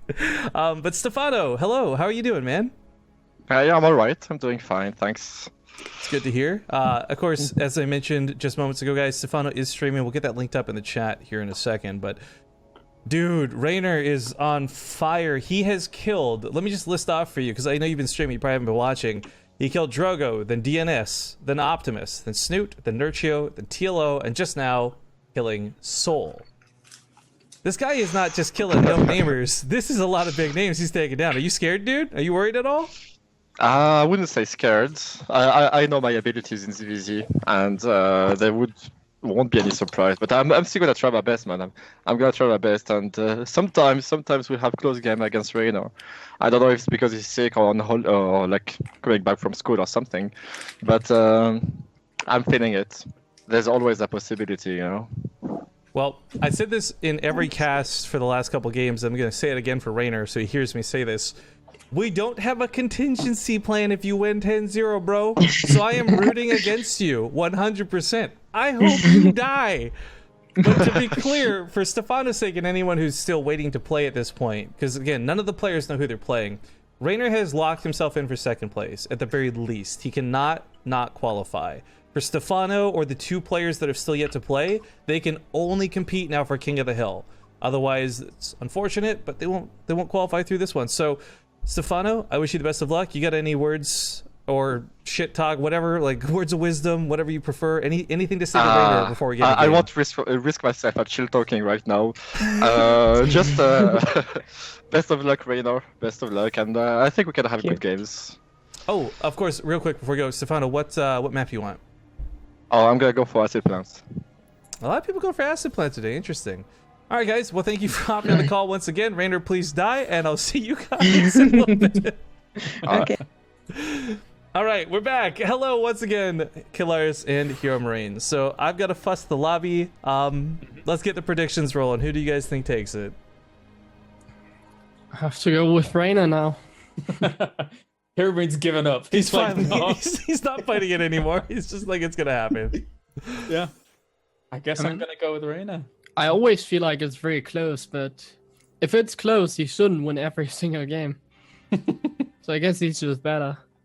But then this is the time where I shouldn't say that because he's gonna lose. So, tough choice. I love that Hero Marine's so worried about being wrong rather than just playing into the memes. Instead of just saying, you know what, hashtag Team Raynor, baby, like 2018. Yeah, that's right. I didn't hear the interview because obviously we're muted during it, and we can't see it. Well, we could listen to it 2 minutes in the future, but I can only imagine Stephano went with something like oui, je voudrais un petit manger de Raynor or something like that in my terrible French. Was it something like that? You know what? Yeah, I think that was basically it. Yeah. Not even a little bit, Killers. Damn. Oh, that was close. I am surprised though. A lot of very nice things to be said for all these guys. Like nobody. I think part of it's pride. You don't want to shit talk and then be wrong about it, right? But I'm just so surprised again. It's all nice words. It's all great things to say. But I'm thinking now, like, if Raynor kills Stephano here, he'll effectively have killed like Team France, right? Came out of the gate swinging, killing Drogo, then destroyed DNS, and Stephano dies too. He has already done that in Nation Wars, though. Yeah. But it wasn't DNS and Drogo, it was DNS Clem. Clem, yeah. Clem's a really good player, too. Terran that may or may not show up today. Who knows? But, guys, we're going to go into Acid Plant. Players are ready, so let's not dilly-dally. Let's get into game as we see whether he finally gets dethroned. We'll see you after the intro.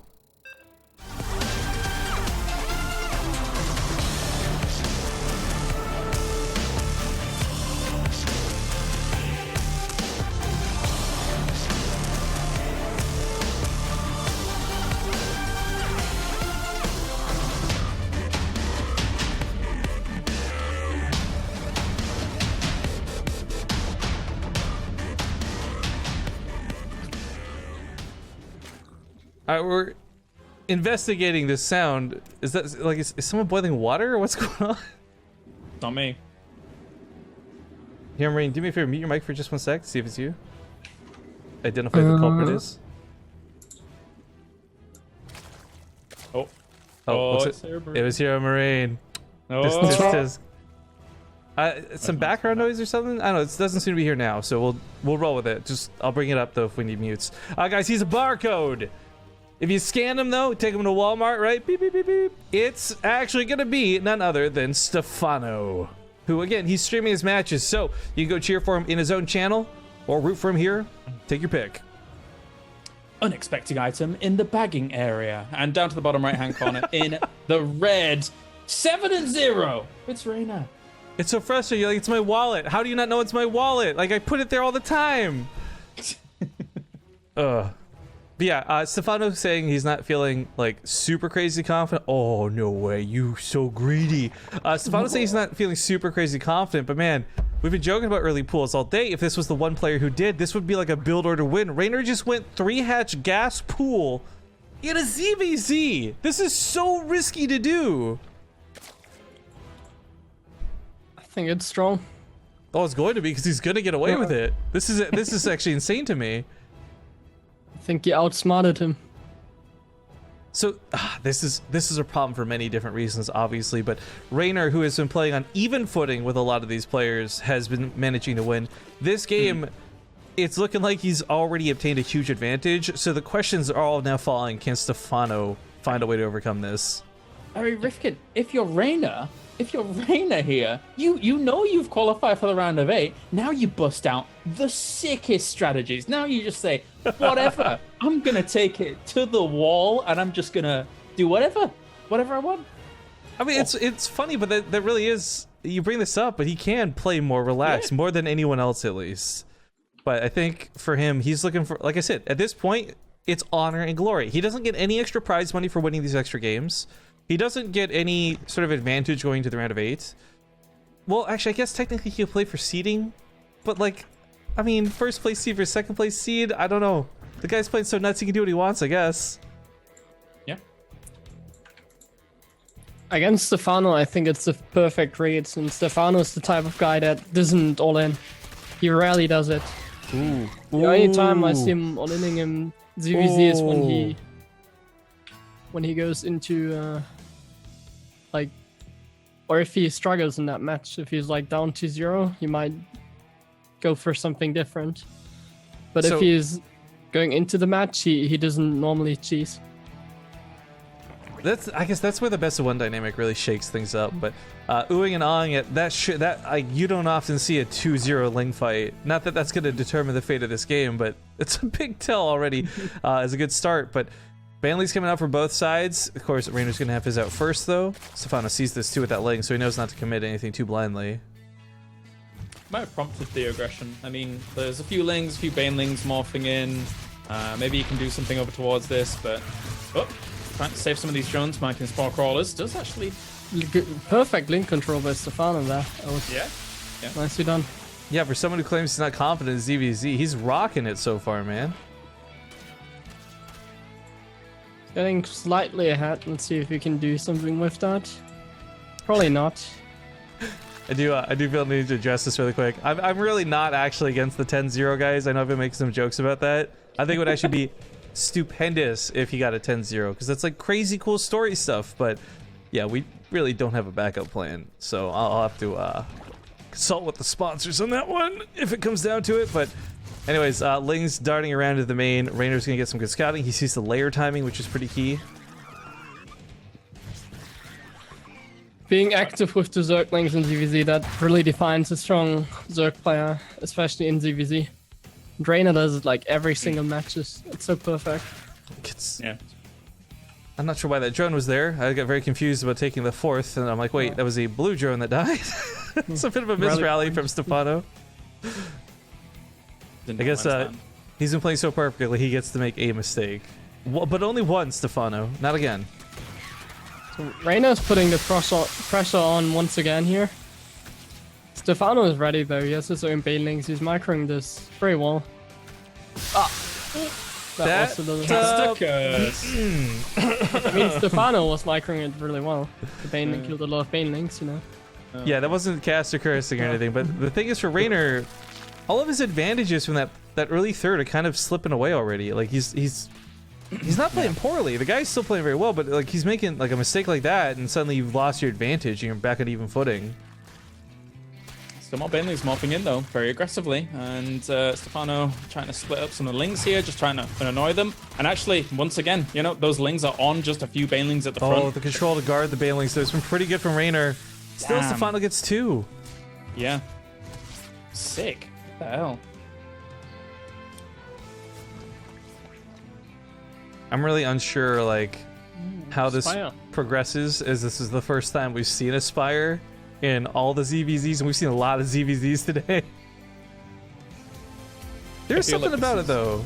Like, with different players, the ZVZs feel so fresh every time we get into them. Oh, that's a base kill, though, not a cancel. That's huge. Nice. I feel like this is Raynor's definitely backup plan. I mean, yeah, technically, you know, you could argue that this was from the very beginning. Because he has Does he get to see it? Yeah. Oh, yep, nice. Over here. Oh, this is huge. Yeah, I like it too. Mixing it up here like Raynor does is very intelligent. If Raynor had more map control right now, he might even be able to cancel that and swap over, play some mind games. But unfortunately, time is not going to be on his side. Stephano's already pressing the issue.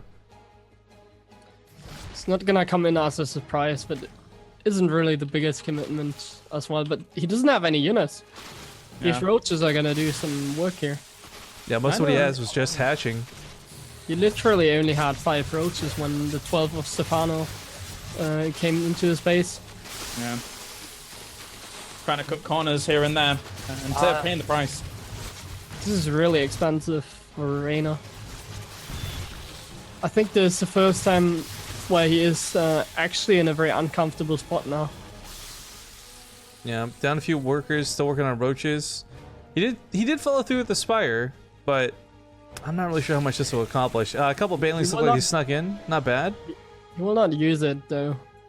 He spent all of his resources into the roaches now and doesn't have any gas left in order to make meters. And even if he did do it, it will be coming very late from this point on, where Stephano, having seen it already, would probably be quite well prepared. You know, it still might be worth making like 1 to 3 just to clear up overlords, if nothing else. Just strip that vision away from Stephano. But that's a lot of money taken out of the army, so it's a tough call. Yeah. Well, if the game goes late enough to reach lurkers, it could also possibly hit broodlords, and maybe we'll see the Spire come back into play. But for now, yeah, all that money's just going to roaches. I do like the baneling speed, though. This is kind of cool. And I wonder if Raynor's using this as a bait. Like, Hydras lead to lurkers, and we expect that. But if Hydras were leading to Hydras anticipating lots of mutas, then banelings roll right through them. Not what's happening here, but I think that was kind of maybe what Raynor had in mind, hoping that Stephano would overcommit on Hydras. Oh, awkward supply block for Raynor too. I guess a lot of overloads got picked off. And he's going to be going up against quite a heightened level of tech compared to where he's at, right? It's the Lurker down on the way, the Tunneling Claws as well as Burrow coming down at a good time, so Stephano can really diversify his attacks and cause Raynor a lot of headaches. Stephano will not do anything in this game. He will just sit back, get into Lurkers, and then maybe... Mike. Jeremy's new name. What's up, Mike? Yeah, he's gone from Gabe to Mike. I love it. That could be his English name.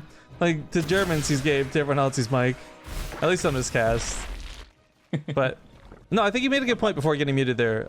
Stephano really was not in a position where he needed to push out. Early on, like, that third base, like, 3 gas, or 3 hatch, like, pool, that was something where Raynor got ahead, right? Cool. But Stephano leveled the playing field pretty quickly, a couple good engagements. So now he's the one who's in a much more comfortable spot. And, man, those lurkers are going to be hard as hell to deal with. This is where it'd be funny. Mutas might not actually be terrible, because they can at least shoot down, but there should be a lot of Hydras covering these. However, at the moment, most of them are being used for the lurkers, so there's only like, what, 6 or something Hydras? 7, excuse me. Not too many. Gabe, your mic is still muted on the program, just in case. You might have done it.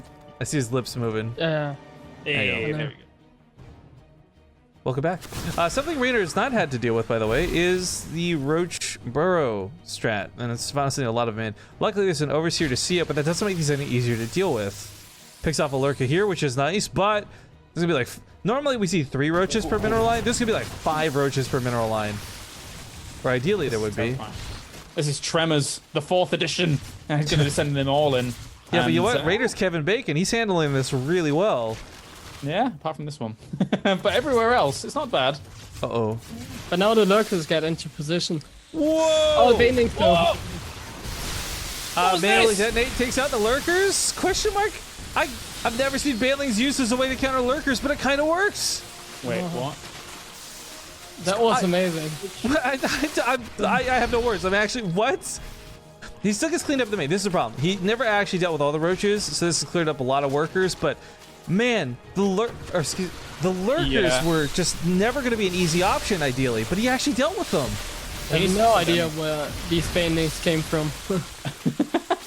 He needs to do some damage. He's going to get rerouted, though, pushed away from that 4th base. These roaches are still being annoying. He lost... It's 55 workers to 68. It's just not disastrous, but it hurts quite a lot. And Stephano here trading into this. You know, though, Stephano's not exactly...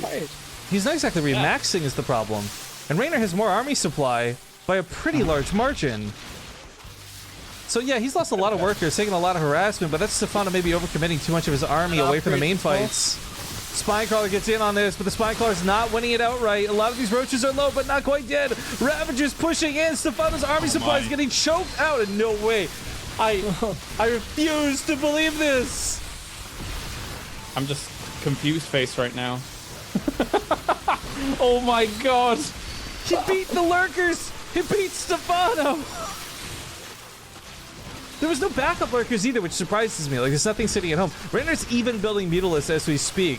Not that he needs them. The roaches and ravagers should have this, and I think he knows it. Corrosive Piles denying the eggs, denying the larva. 18 roaches are coming out, but Raynor's on 35. There's no backup anything. Can the next match be 2-on-1? And then you can round it out to 10 if he wins that? Like... Jeez. You know, it's great. Here's the thing. I think the next player coming up, I'm going to be brutally honest with you guys, it's another Zerg. He is someone who plays so radically different, we might actually see Raynor lose a game. Uh-oh. But it's not over till the fat lady sings, and Stephano's still pushing through. Lurkers got made, but he's lost everything. There's a burrowed drones, but the Overseer's right here. Or was? I have no okay. words. Never mind. He's probably in disbelief himself. Yeah, I would be. I'd love to have his stream open right now just to hear him say like soccer blue or something, right? But you know what? Here's the good way to get over the mutas, or over the lurkers. Just go over the mutas. Can't shoot up. I think the word he'd be using would be nerd at this point. This is insane. I love, by the way, when you've got that chat delay, we can see people spamming bailing emotes in chat. You know that those lurkers just died on stream. Yeah. Unbelievable.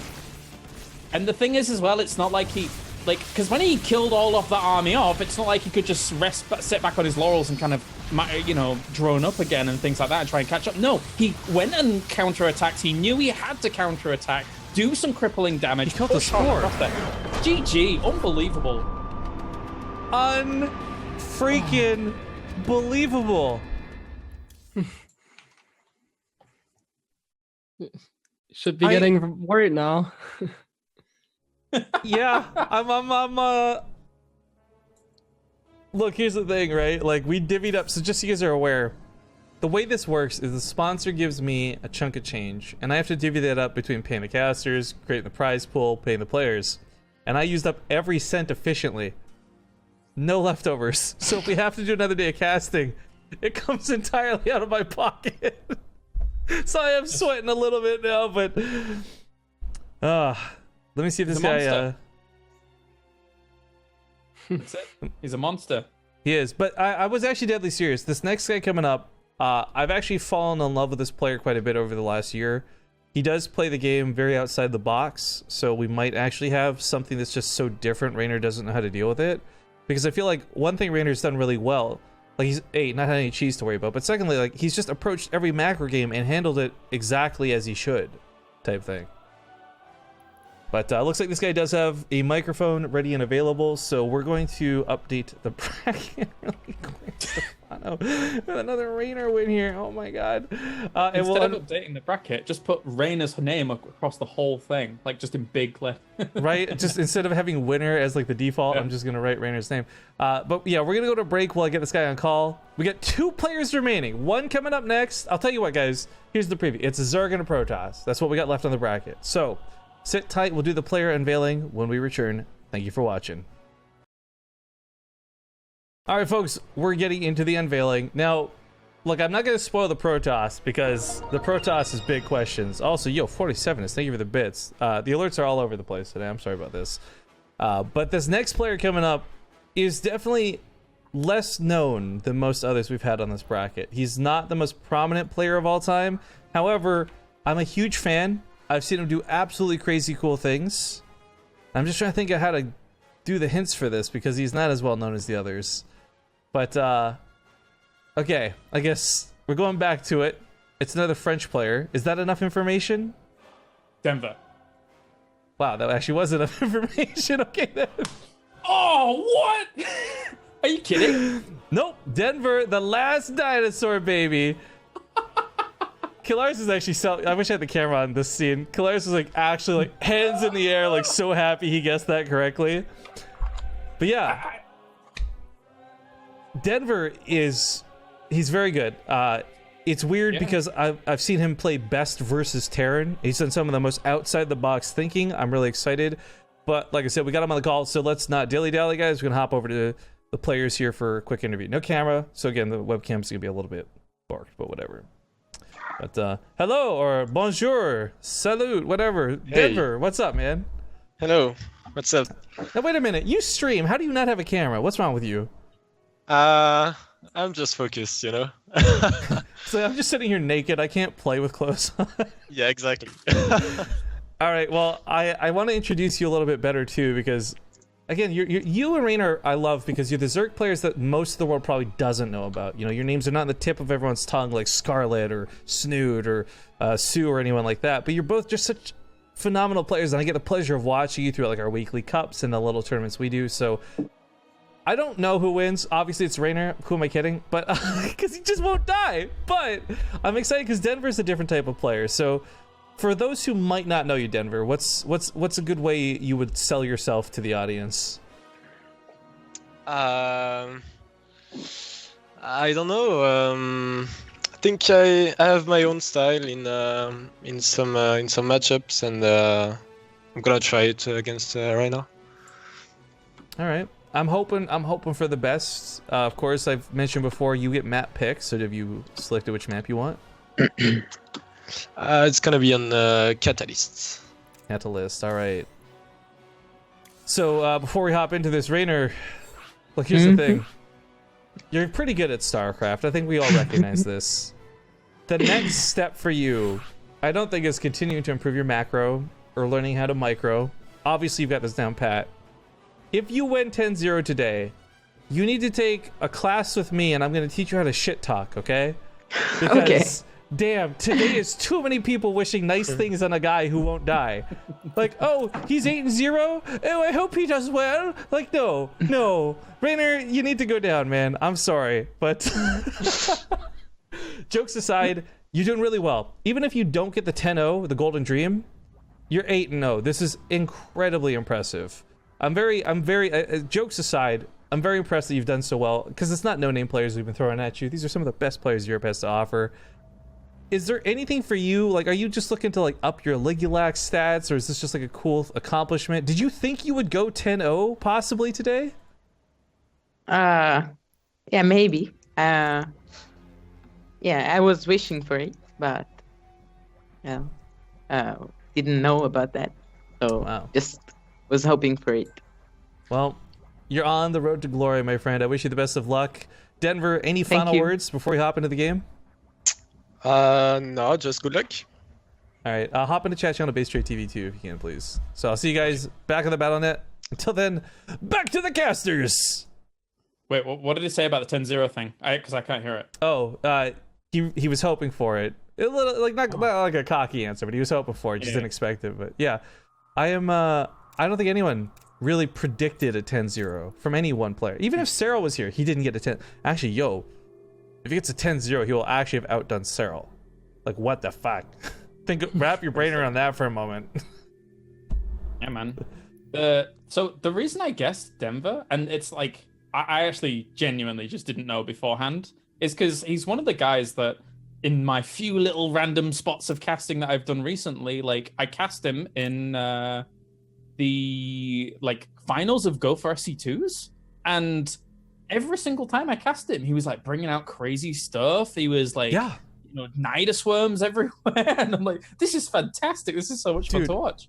The move that made me fall in love with Denver was on Battle on the Boardwalk. He had, I can't remember, I think, or maybe it was Clem? I can't remember which. It was a Terran player he was playing against, and he neural parasited the Medivacs to cause the Widow Mines to splash damage all the Marines underneath the Medivac and essentially kill the Medivac itself. Like, he does such cool, very unique to him things. So when I tell you guys that it's a different player, I'm really not trying to overhype this. This guy actually really truly is a very different player. He's got his own set of tactics. He thinks outside the box. And so for that reason, I'm hoping he has an edge versus Raynor here. But I think for any, I'm not even gonna bother asking predictions at this point, because if we don't guess Raynor, we're just wrong. Like, it's, I don't want to embarrass us by asking to possibly pick someone else. Oh, but in chat, Denver, you'll be stopped at 8-0 today. Look at this in-game chat, guys. It's the closest to smack talk we've gotten. Yeah, Denver's saying, sorry, I gotta push that up.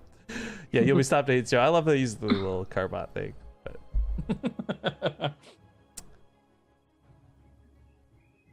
we're just waiting on Raynor, by the way, guys. Raynor, say when ready.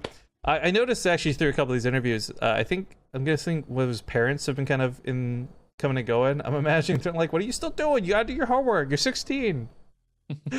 But Mom, I need to win 10-0. From what I understand, his parents are really supportive, by the way. I had mentioned earlier he unfortunately can no longer attend the BTSL, and the only reason for that was actually because of his school, not because of his parents. Like, I think his parents would have paid for that flight for the dad or whoever to come out with him. Probably no problem. Like, it's cool that he's got people supporting him like that. But okay, Raynor says he's ready. Catalyst, man. First time today. Thank you for the subs. We'll see you guys in game.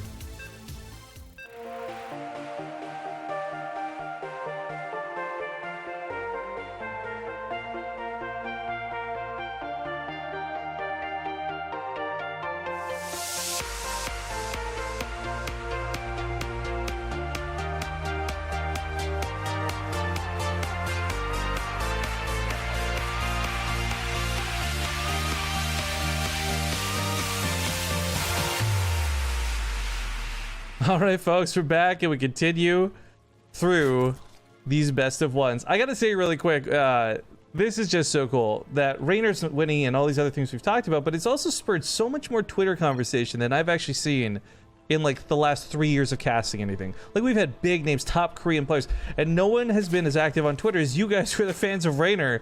People are like exclaiming that they're so surprised speedlings can counter lurkers. Yeah, me too, dude. Who knew? But we continue on, and the new challenger to the arena comes in. He steps to the bottom right. He's none other than the orange Zerg player, Denver. The last dinosaur. He's our friend and a whole lot more. Something weird just happened, I don't know. But anyway, and marching over the Alps here, up to the top left-hand corner, in the blue, it is Raynor. Don't bet against him. Don't at me.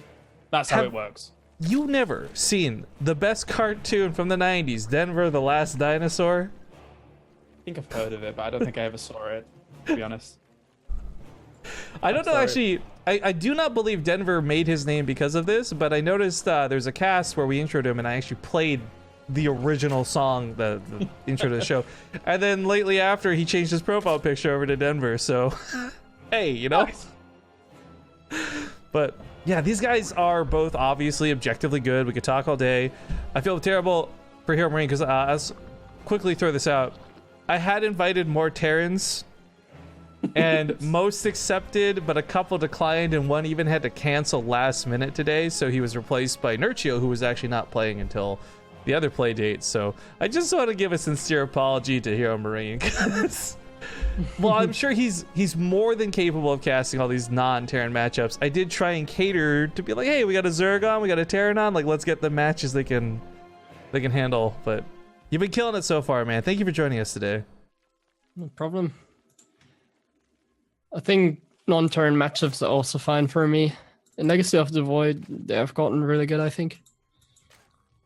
Not as boring as they used to be, in my opinion. Yeah, Legacy of the Void brought fantastic matchups across the board, really. I mean, for me, to be fair, all the casters always used to say, even in Heart of the Swarm, you know, Kylaris, he's the guy that really enjoys ZVZ. And I did, but, you know, ZVZ now crazy? As well. Yeah, I demand it at all. Oh, you know what? I don't know why this sparked my memory, but, you know, we were just talking about banelings countering lurkers. I remember during the Swarm Host era, when Swarm Hosts were just rampantly out of control, like, everyone was complaining about them, 5-hour games. There was a game I remember casting now on King Sejong with Xanster, who actually used banelings to counter Swarm Hosts by running them through them. And it kind of reminds me of what we just saw with the lurkers. Jeez. That's a long, long time ago, my friend. That was a very long time ago. I don't know why you sparked that memory, but it's because I am truly associated with the long ZVZs in WCS Europe Premier. Ugh. You know, I had my own fair share, of course, of the non-Premier games, and one of the worst ones I ever saw was, oh gosh, it was... who's that New Zealand player that retired? I can't remember his name anymore. Patreus? Patreus, yes. It was Patreus versus Dana on Overgrowth, and they both went Broodlord versus Broodlord. This is even in the Swarm Host era. Broodlord versus Broodlord, and they made so many Broodlings that the map couldn't create new units. So like if they unburrowed a unit, they couldn't reburrow it type thing. You couldn't spawn more Broodlings. It straight up broke the game. Because it was one straight hour of Broodlings against Broodlings in a maxed out army. So every time someone complains about Swarm Hosts, I'm like, look, hold my beer, right? That's horrific.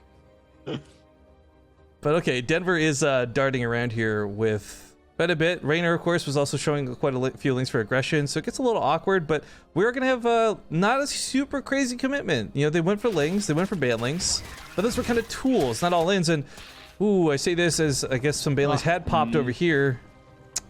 5 workers went down, excuse me. Both are like doing literally the same build. Yeah. It's pretty even. Raynor getting the edge once again with that 5 drone kill. It's definitely good for him. And no, Denver might have to struggle a little bit. It's just gonna be fine. He has his evolution chamber back behind this as well, so he could start his +1 weapons if he wanted to. There he goes. Oh! Oop. I'm gonna be honest, this is the worst game I've observed in about 5 years of StarCraft. I'm sorry about this, guys. But trying my best not to miss any more of the action. Banelings popping off for Banelings there. Nothing too super crazy, but nice scout into the main is... Oh, or maybe not. Raynor doesn't quite make it all the way in. So he's still not seen the main, doesn't know about layer timings or gases.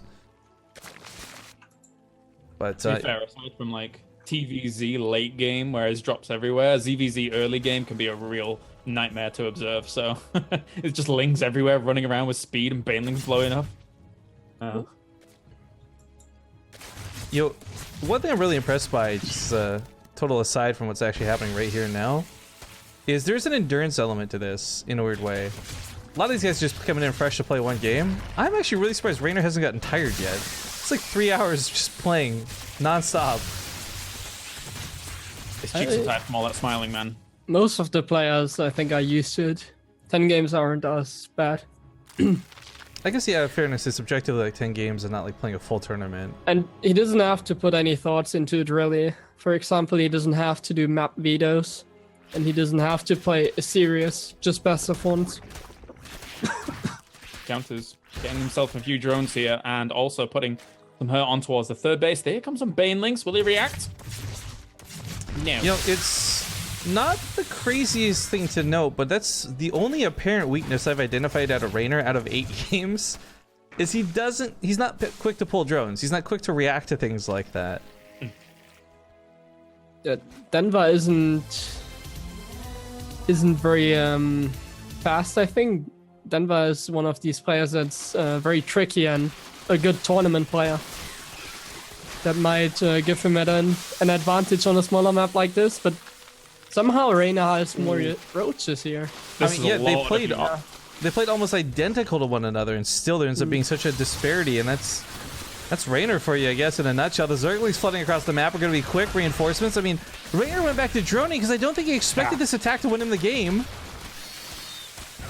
Doing so much damage. Lings are going to be able to soak up all the damage. Apparently, Raynor just accidentally wins the game with this push.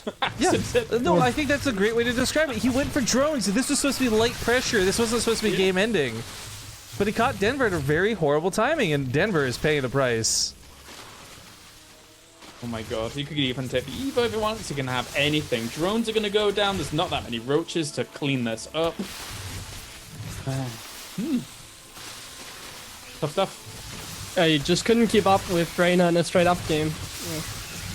He didn't go for anything tricky, and Raynor just maybe played slightly better, and that was already enough to just finish him with this pressure timing. That's interesting you say that, because yeah, you're right, he didn't do anything tricky, and that's kind of Denver's forte, is to get in there and do something a little bit wild and different, to be the stranger player. But yeah, straight up versus straight up. I mean, he's starting to push back now, but he's already lost so much. It's 47 workers to 73. 73. Who and the gets away with base and the 73? upgrades. I don't know, man. It's a roller coaster. Like, but it never stops going up for Denver. It just keeps going and going and going. Like, when do I finally get a break? When's my breather? Raynor almost got 2 overlords, by the way, with those corrosive vials on top of the eggs. I mean, Denver's finding a way to hold on here, but he's really scraping the bottom of the barrel, and at some point he's going to run out of things to throw at Raynor. Like, this is not going to be bodies. The kill count has been reached. 9-0. Amazing. Just bopping nerds. So, I want to be actually very clear about this, guys. What we may end up doing, like, let's fast forward a bit. 10-0, I'm already in the back of my mind through all these matches been thinking, like, what do we do if it's a 10-0, right? One option is doing like a whole nother day, but that becomes very complicated. Just not just even money or anything, just logistically to organize this many people has been a nightmare. We might just take 3 instead of 2 out of the second European group. We might just end up having a small like broadcast. I don't know. I really don't know. But I'm thinking about this more and more because we're at this point where that's literally going to happen. There's actually no way, unless this next player wins and is the king, there's no way to determine a second player from the group. I mean, the really crappy thing to do, but would be the easiest cop-out, is just invite somebody. Play a favorite. But I would much rather have these guys scrap it out. Regardless, you guys should know that without these sponsors, this tournament wouldn't be possible, so I will be conferring with them, and ultimately it will be their decision at the end of the day what we end up doing. I'm just thinking about different options to present to them. And if you don't know who's sponsoring this, it's PeopleImages StarCraft League. So it's peopleimages.com. I haven't given a shout out for a while, so just again, it's high quality images, high quality video, like the best you're gonna find on the internet for some of the best pricing. They're really competitive too, so you can certainly compare prices, but if you guys are looking to make amazing looking websites or working on really important projects, consider using peopleimages.com. Don't go to Google and use that bullshit. Make sure to get good quality images. That being said, I gotta find out if this last guy is ready to go. Unfortunately, oh, what? Hello? Oh, can I do a shout out as well? By all means, feel free. It's for you. I'm basically stealing your job. Big shout out as well in the chat to Dicioed, who just gifted a sub to Nightbot. So I'm sure he really appreciates that. Yeah. There you go. Yeah. I'm actually really surprised, proud actually, even that you went for his name. I've been calling him Diet Soda for like 2 years because I can't say his name properly. But nice. Yeah, we're going to go get this guy set up on call. When we get back, it is a Protoss player. So, when we get back, it'll be showtime for people to consider who's... No, I was trying to pun that. Anyways, it could be showtime, it could be Harstem, it could be Mana. There's a lot of good Protoss players, so you guys can think about who it might be. But we'll see you guys when we get back. Hello, everybody. Welcome once again. As we've just had some pretty... a pretty intense day so far. 9-0. 10-0 is possibly on the horizon here. This is actually really cool. But unfortunately, while I did a very cringe-worthy, awkward way to hint at who's coming up next, we do have the last unveiling of the last player. This has seriously been like 11 of Europeans' finest, and this next guy will not disappoint. The biggest hint I'll give is that he is, and of course, Killarson, you already know who this is, so this is for you guys, the audience, to think about. He is a Protoss player, as been revealed at this point. He is also going to be commentating this tournament at some point. So those who have been keeping up real close already know who this is. But just in case you need one more hint, he was, of course, one of the beasts that did attend and competed for Nation Wars. Ladies and gentlemen, it's my honor to place his name on the screen. It's Harstem. Woo! Yeah! All right, so we're going to head over to the interview. We got a quick interview with the captain himself. And then we'll get back to the casters, get predictions, and get this game rocking and rolling. So, that being said, Harstem, good day to you, sir. Yeah, good day to you too, Rifkin. You found me quite the opponent, I see. I didn't think I would, but apparently I did. Maybe it took 9 people to wear him down for you. I don't know, but this guy's on quite the kill streak. He's gonna be pretty tired right now, I can only imagine. I started hope so. at 4, 3.5 hours later. His room looks pretty dark. I mean, eyes are starting to, slowly go shut. Was hypnosis part of the strategy here? You're like, I'm gonna trick him into falling asleep through the interview? Some Skype hypnosis is what I've been practicing for the past 2 hours. I saw the first hour, I was like, there's no way anyone's gonna take him down. I started reading a book on hypnosis and just focus on the sound of my voice, Raynor. Everything will be all right. Your eyes are getting heavy. All right, well, Harstem, as the challenger to the arena, you get map pick. Any map in the map pool. What's your choice? Neon Violet. All right, not trying to dick him over with backwater. I can respect that, as everyone has been trying to do to him today. Raynor. I like an honorful battle on Neon Violet. All right, that's fair. Raynor, as the Yes. god, the overlays have been breaking more and more as I've been doing this today. As this is your last match today, win or lose, you're up 9-0. Are you just brimming with confidence right now, or is Harstem a scary enough opponent for you to be like, okay, I got to take this seriously? Yeah, I'm quite tired, so I will do my best. Harstem, yeah, it's working. The hypnosis, yeah. And he's really good, so I have to do my best. All right, dude. Well, like I said, we'll keep it short and sweet. Harstem, any final words before we go into the game? Well, I'm just hoping the hypnosis paid off and praying that I won't be number 10, because that's not a good number to be, Rick, and that's not a good number to be. Well, that's not necessarily true, because 10 out of 10 is like the perfect, you know, like, you can't complain. To That's actually really emphasize this though before we disappear, Harstem is in a position where he can qualify. If Harstem wins this, he will be king of the hill despite only winning one game, and Raynor would finish second place. But if Raynor wins, then it creates a whole nother thing that I gotta look into, because again, we don't actually have a contingency plan for a 10-0. We'll talk with the sponsors, we'll work it out. I'm sure we'll find something that works, but yeah. I also want to give Harstem a very special shout out before we pop off. He's not only hosted the channel a couple times, which nobody hosts us, so it feels really good when that actually happens. So thank you kindly for that, man. For that reason, obviously, more than my hatred of Raynor at the moment, I will be rooting for you. But for those who are unaware, Harstem is one of the only players who I think consistently streams. He uses a camera, he uses a mic, he's very thoughtful, he's got memes, he's the captain. So if you're not already following twitch.tv/Harstem, make sure you do it so you don't miss out. But with that being said, guys, I wish you the best of luck, and I'll see you in game. Yeah. I ended the call too soon. He was going to say something. Damn it. All right. Hey, Lawrence. Hero Marine, what's up? I've been busy. I've been starting a copy pasta, and I'm hoping that people follow suit with the Mighty Morphin Raynor Rangers. So Mighty Morphin Raynor Rangers. Let me get in on that. I'm going to hit that copy paste right. too. There you go. Get on it, chat. Go, Raynor Rangers. Well, yeah, Neon Violet. I think this is the first time we're seeing this map today, actually. This has been a lot of the same acid plant and backwater. So a bit of variety. One of the things you guys missed out on the interview, though, was Harstem was trying to hypnotize Raynor through Skype. I'm not sure if it'll work, but he did mention he was feeling tired, so, you know, maybe. Only Harstem would try something so silly. I love him. I didn't even take his invite though, so we get this game going. So final predictions, Killars. I think I don't. I'm not gonna deviate. I think the 10-0. Let's go. Although maybe Hero Marine disagrees. Let's see. It's hard to say. I think Harstem is gonna be stopping his streak. Harstem is one of the protosses I think you can rely on in this situation.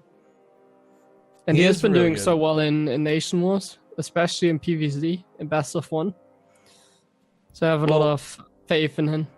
It was PvT, of course, where he shined the brightest, but yeah, he's good. Let's see how this plays out. It's going to be on Neon Violet Square. Good luck, everybody.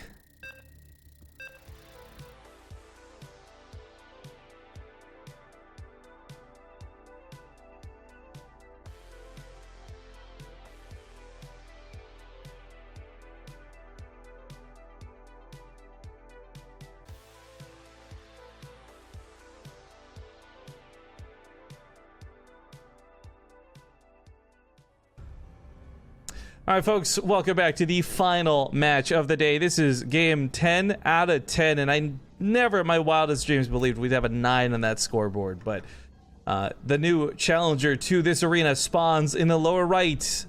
Hailing from the team Mysterian, we have the blue Protoss, Harstem. And can he stop the oncoming tsunami? We shall see, as up to the top left, in the red. 9-0. It is, of course, Raynor. It looks like after that stream delay kicked in, the Mighty Morphin Power Rangers copy pasta finally took flight.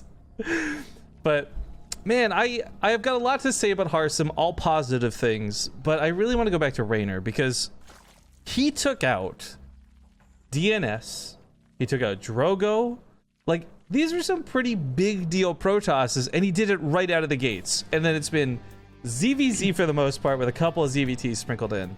Like, I am wondering if this is going to look as solid, because this really is, all jokes aside and speculation, this is 10 games later. This is a whole day later of playing StarCraft 2. Is it going to look as fresh and crisp?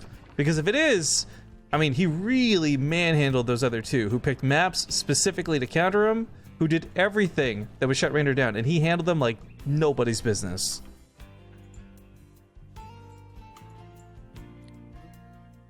It's time for him to go down, I think, though. I'm so jaded, because obviously, like, it makes my life a hell of a lot easier if Harstem wins this. But at the same time, it would be really cool for that 10-0. That is, like, the biggest accomplishment I will have seen a player make in a long time. Yeah, it's pretty sick. And it's almost a harbinger of what we're expecting from someone like Raynor, right? We've seen him in Nation Wars playing out of his mind, and now we get to see this. Again, it's online, so it's not quite, you know, the LAN side environment where anything can happen. But it's scary to think that this guy has years ahead of him potentially in his career. I love the speculation of this idea. Okay, fast forward in time, it's WCS. Kelaris is casting and not doing desk jockey. And Raynor comes on the screen. And you're casting with, like, In Control or Maynard or whoever. And, like, these are guys who are going to know who Raynor is. They'll have heard of his accomplishments. But you're going to be like, no, you guys don't even understand. I was there for the 10-0 where he killed the best players in Europe. Normally I'm like mild-mannered, but I hijack it. I'm like, no, you listen to me, all right? Like, you're like the guy, you the survivor of the battle. You saw, you're like, no, you guys, he's coming. The monster is coming. That would be cool, though. Regardless, it's a pretty normal opening, although the two Adepto openings been kind of finicky for players. There's some, like DNS, for example, who seem to like throwing away their Adepts pretty casually in the early game. I feel like Harstem's a little more reserved with his Adept usage. We'll see if he gets that. In this case, I think it's because he went Nexus first. So he gets 2 gateways instead of 1. And therefore 2 adapts, since the 1 would be too delayed. So he might as well get 2 to be safe. Oh god, you guys see that new map that's coming out? It's going to take 3 gateways and then a cyber core to wall off or whatever. Yep. Kind of crazy. Not expected out of a new map. I think it's going to poke in. But I think, you know, you said here, Marine, like about Harstem being the potential upset here for the 10-0. I think it's a great shout. I think, you know, he's one of the best candidates here to try and topple someone like Raynor. I'm sorry, this is so much more important. Chat says, shouldn't it actually be Mighty Morphin Power Raynors? Oh my god, you are so correct! Yeah, they beat me. That's so good, though. That's... Raynor, please.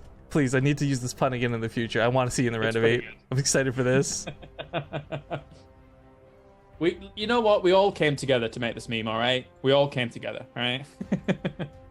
Also, before things do pick off, I want to actually answer a question 47S is asking in chat. He was asking earlier if there's a way to donate to the prize pool for the next round. So, this we're supposed to have a Matcherino associated with it, but there's some behind-the-scenes stuff that's preventing that. I want there to be, and there should hopefully be a way for you guys to give some love to these players, but at the moment, the answer is no. At the moment, the prize pool is a static 6,000, but we're working on that. So, thank you for the question, but unfortunately, no is the answer.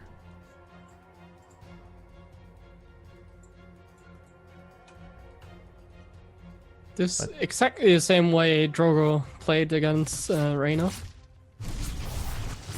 So far, the builds are very identical. Going up to the... Mike. Like, was the Finding Nemo, right? Mike? Just keep doing it till he speaks again. I love your Marine, but I feel bad because we're kind of like almost incidentally bullying him a little bit. No, wait. To a certain extent, compared to here Marine's ultra knowledge of the game, we are just seagulls, so it's not a big deal. Yeah, you know what it is? It's just, it's like nature or whatever, God, whatever force you believe in, saying like, look, we got to give Kelaris and Rifkin a time to shine because everything Hero Marine says is so smart. Yeah. These two are just the clowns on the side. Yeah. You back here, buddy? Hear me? Oh yeah, no, it's fine now. Yeah. Welcome back. It also automatically mutes myself in the program. What was That's saying, so mate? strange. What I wanted to say is that he's probably gonna do the same like Drogo did with the charge lord. Arcane pressure. However, he takes the force, so it's not the case. He's actually playing defensively. This would be the one map. If Harstem was to pick one map where his goal was to get Templar and Carriers, this is the map you get away with it on. And frankly, as good as Raynor is, I've got a very small sample size of players ever actually beating that sort of late game Protoss Armada. And you know, like defending 2 chokes to do that across 4 base would be really cool. But look what Raynor's doing. Spire is on the way. This is interesting. It has to be scouted in order for Harstem to deal with it well. He still has the oracles, but he's getting pressured, so he doesn't have them on the other side of the map. I love the stasis trap. It might just catch those lings. If he takes us out of the fight, it'll be really easy to jump on the Hydras. Raynor he will not commit, he will just pressure so that the oracles are kept home, and so that he can get the Spire up freely. So far it's working kind of well. It really depends on how much damage these mutas are gonna get. I like how aggressive he was being with these Hydras without having groove spines or anything. He's like, well, I just need to be in my opponent's face as fast as possible, but they haven't really been able to really kind of cycle through with what they wanted, so gonna have to go home. He really has to rely on that Spire. If that doesn't get a lot of damage done, then he will be very far behind, I feel like. Mutas are great for the mobility, but they don't take those direct fights hardly ever. In this one case, though, where Harstem doesn't have Blink or a lot of innate anti-air, these still might hit a nice timing. I mean, a shield battery in each mineral line is great, and that's going to help a little bit, but it's not going to stop Mutalisks outright. Getting cannons in addition, though. One cannon in the main. That might already be enough, and he sees it now, so now it's going to be up to him. Panic sets in. How is he going to react? Swapping in Stalkers. As long as he can defend the first wave, he's going to be fine. And he's probably going to be able to be perfectly fine here, not losing a single probe. But you know what? He also has to focus not just on these mutas, but also on an attack that's looming up there to the north. Big swell of red on that minimap. Still has the stasis wards, right, though? So that will potentially buy a little bit of time unless he sends some links forward, like 1 or 2. A little bit longer. They're not infinite duration anymore, of course. The mutas really didn't get any damage done. Yep. Still, though, the mutas have a lot of very powerful distraction capabilities here. Or looking to dive sentries and Templar. Oh, this is so risky. Shield batteries. Thank God for those shield batteries. Perfect defense. Yeah, really good. Really good. And this is going to allow him to really rock it up in terms of economy. I mean, look at his supply. Sorry, Todd. It's like just slightly behind where we see Raynor, so Protoss looking phenomenal. Well, actually, a quick peek at the in-game graph, too. That 4th base with Harstem getting that established so quick. This has been a very Protoss money game this whole time. But Fleet Bacon, delicious. Put some maple syrup on that because you're Canadian, yeah? You know what? You say that jokingly, but for brunch, man, I'll take that. Pancakes and bacon. Mix that shit. Yeah. Get some sausages in there, too. That's right. Oh, so many units by Raynor. We're just talking about food. Here, everybody's like, no, look at the game. Shut up, noobs. The mutas go for the rats, but this is, with lurkers especially, a terrifying force to look at. But the Phoenix is finally ward off the mutas. These mutas won't be getting much more done this game by the looks of it. This position isn't favorable for Raynor. He's gonna get stormed here. There's also enough Phoenix. You can lift up what few Hydras there are. Kill the Hydras, then lift up the lurkers. He lost like 6 Templars at the 3rd there to the attack. Ooh, that's not good. Bit of distraction, bit of awkwardness. One of the coolest moves I ever got to see was Zest used 1 Phoenix to just uproot and drop like 4 lurkers just to unburrow them, so he could take an engagement he wouldn't have otherwise been able to take. I'm kind of thinking Harstem's got that capability. I mean, he's got 4 Phoenix that don't have to worry about mutas anymore. Just unburrowing the lurkers would allow him to engage on top of the few that are left over. Harstem is getting picked apart a little bit though. Here and there, Raynor is taking very good trades against very expensive units. I feel it's the wrong units on the wrong side. The Immortals need to be back down to the natural, and these Zealots need to be up here to the north chasing the Hydras. The ship's gonna follow it up as well. Are you guys seeing some lag spikes? I'm fine. Okay, maybe it's just on my side then. I'm feeling cray. But yeah, this is problematic to say the least. Harstem doesn't have an easy way to push this off, but Raynor backs up to reposition anyways. But Raynor is definitely back into the game now. But there's a big shift of strength coming here. There's no overseers, there's no detection because he hasn't needed them, and that mothership is going to cause a big problem. It's certainly a surprise. Yeah, the crazy thing is surely, here, Marine, I wonder if you can speak to this, is that wasn't that around the time where he should have been adding on Stargates if he wanted to transition, but he was like so preoccupied that he still only has one Stargate? I think he accidentally built the carrier since he cancelled it, and also because he only has one Stargate. Right. I think he just wanted to get the mothership out, but I'm not too certain of it too. Okay. I feel like it's too soon to go into the carrier transition since Raynor didn't have the hive tech up until now. Okay. Zealots, of course, going to be chasing some Hydras. Unfortunately, we'll discover, hey, there's lurkers, but only one dies. That's not actually too bad. Immortals at the top of this ramp, though, are a bit of a surprise, and roaches walk to their death. But this is hive tech. All of this going on leads to hive tech, and one thing Raynor's going to love to be able to do is abduct that mothership. Oh, grabs a lurker. Nice snipe. Yeah, not too bad, as long as he can get away with these units. And thankfully, he should be able to. There's no, abducts here or anything like that, and retreat back to the safety of the mothership is hunky-dory. Yeah, the no detection's a big problem right now for Raynor. So many zealots at the top there. Ooh. Oh, I love that he doesn't just waste them all on the one. He sends them for the gold. I guess we didn't really discuss it, but a gold base for Raynor's been fueling him while this goes on. And Harstem doesn't even stop there.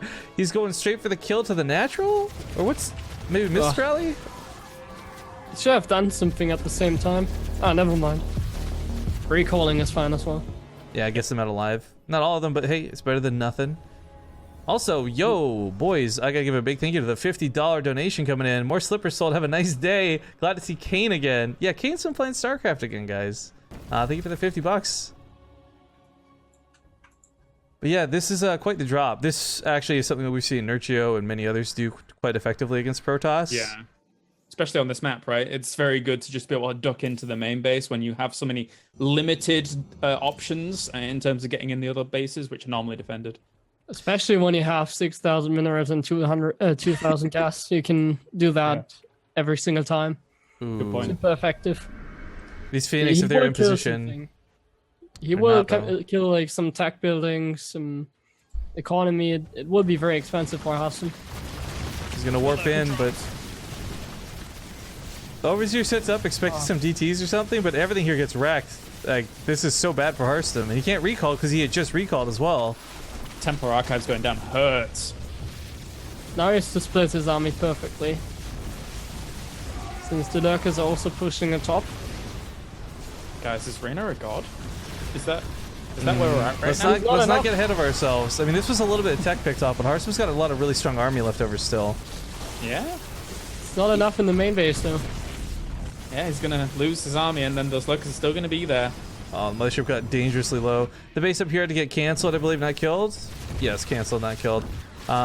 This is tough. We can see he's like getting to those carriers. He's getting to that point where he could transition, but I feel like what Raynor did with this attack, other than devastate the main, and this was absolutely devastating damage, is he bought so much time. By the time you're turning out your first Corruptors, your opponent's already got like 5 carriers, bunch of Templar. This game, yes, there's a lot of Templar, a lot of Storms, that's gonna be scary, but this little, you guys brought it up several times, I'm gonna reiterate it. It's like the one Stargate. There's not much production. Yeah.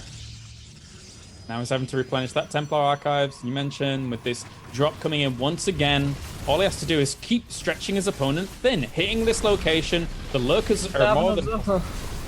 No observer? Oh dear. We lost a lot of zealots there. Mm-hmm. Are there, oh my god. Has anyone noticed Raynor's bank while this has been going on? Oh. Like, hello? Where did all this money come from? Did he inherit it? Trust fund baby? Fucking 8k minerals right now, Killaris. I'll tell you what, it was because that of the way he trades. Look at the resources lost there. Yeah. Oh my god, that's so impressive. That's so impressive. Efficiently against the Protoss, despite him going for mutas even. Caustic spray on the Nexus. There's actually not anything here to actively kill this. Push to the front as well. Ooh. It's good Not bad storms. But the main again, base...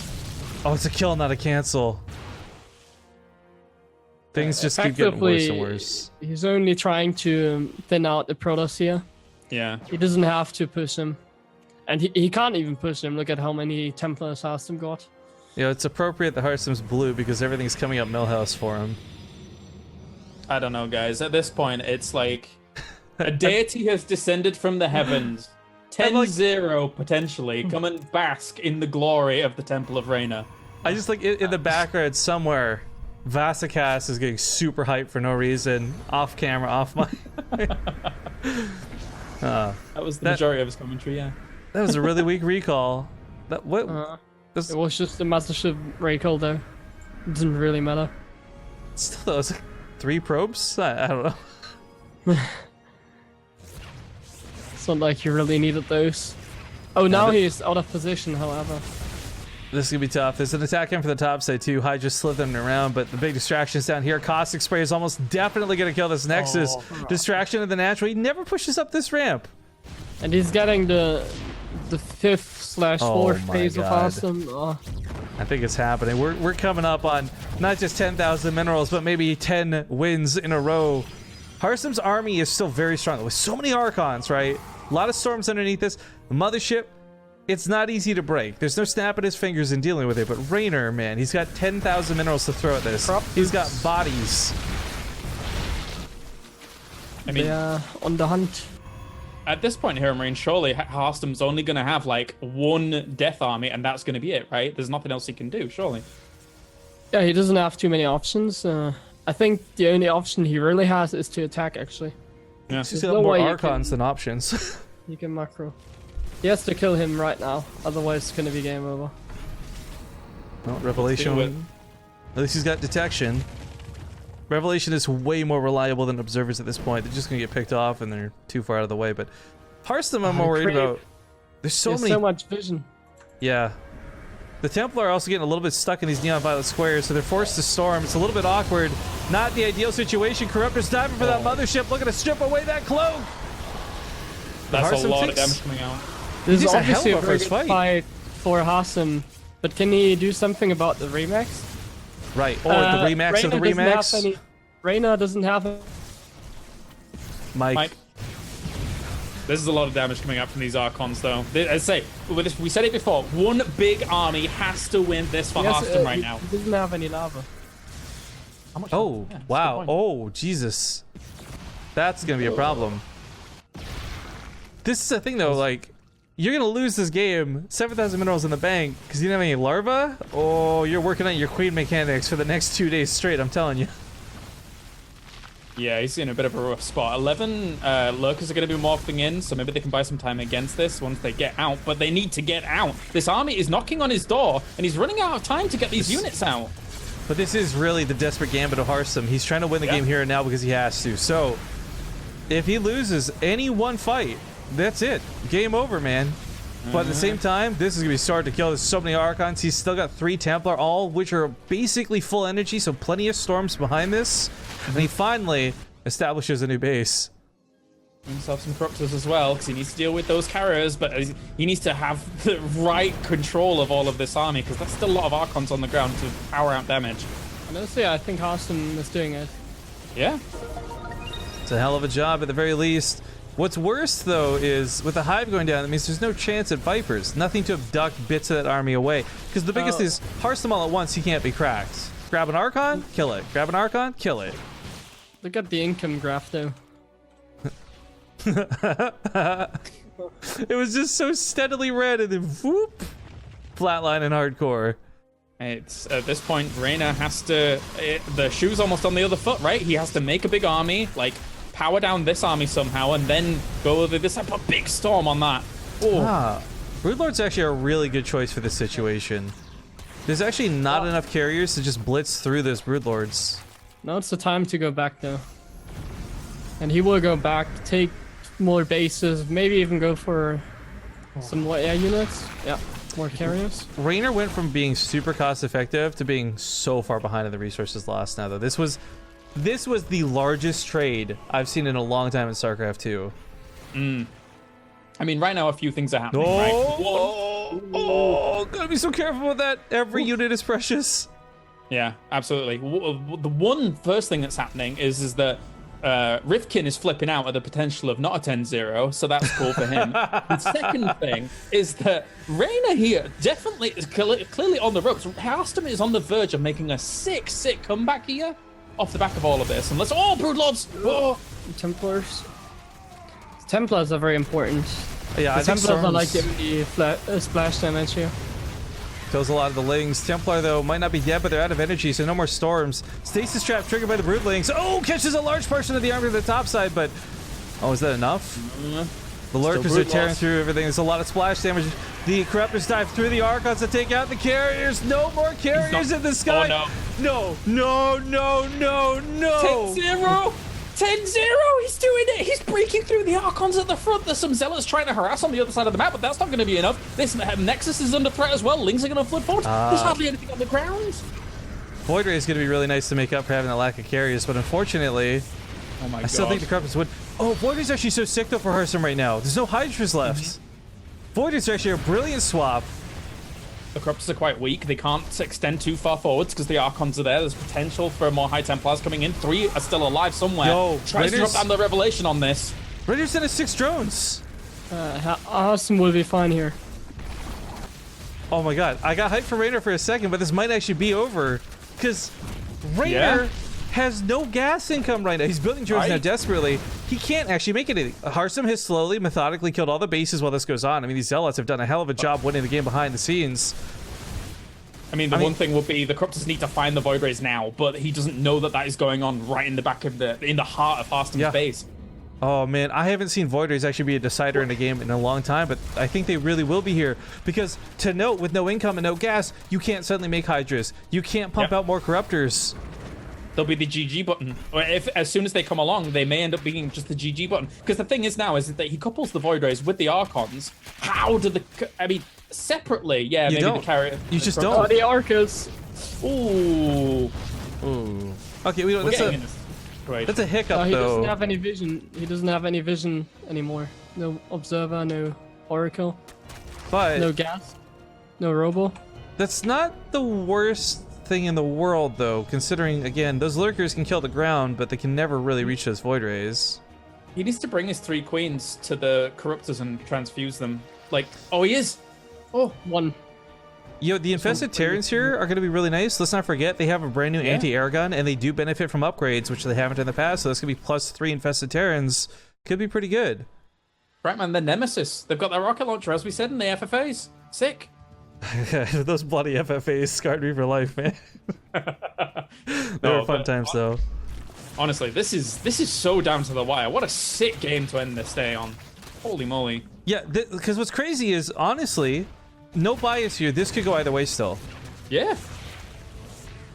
He's making it queen. He's making it... Wait. You only need minerals for queens. Right? Yeah, that's true. That's true. Yeah. And you know what? Let's do it! They've got +3 weapon upgrades. He's mining gas!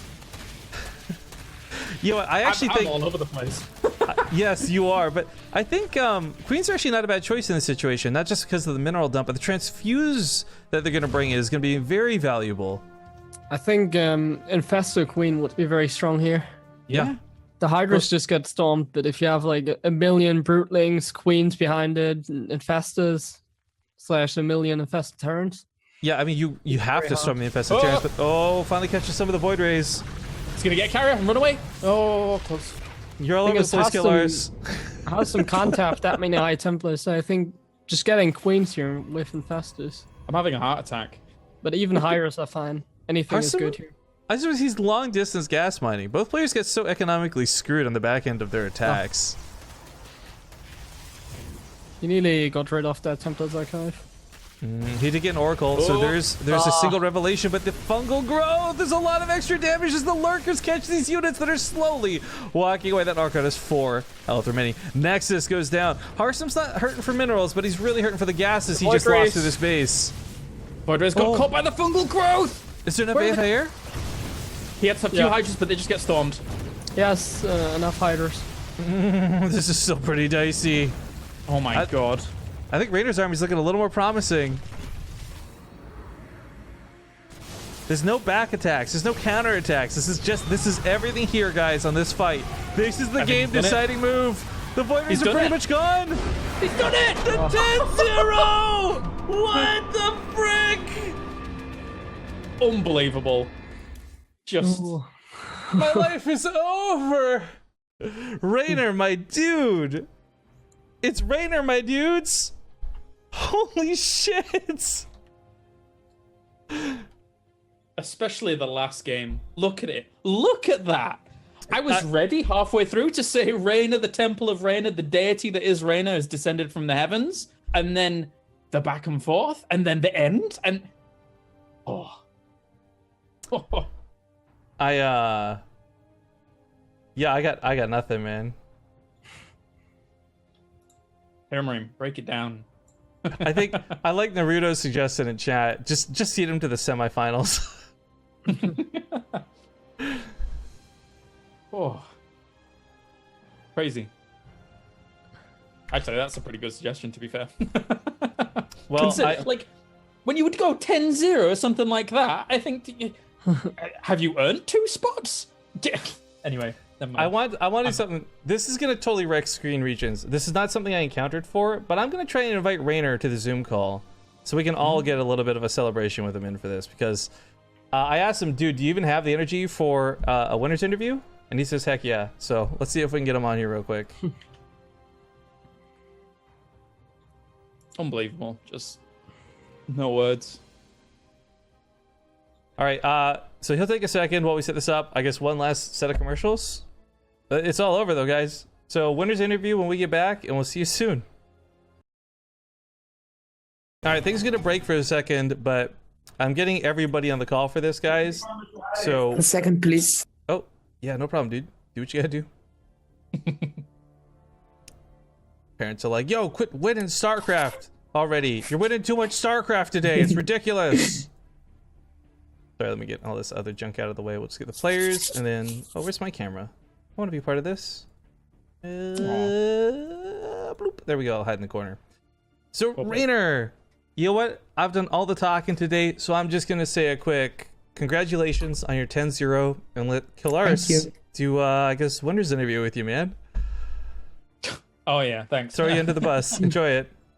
Dude, I'd love to know, like, what your thought process was in that last game, because it was by far the closest match, very back and forth. So kind of talk us through the emotions that were kind of going on through that match.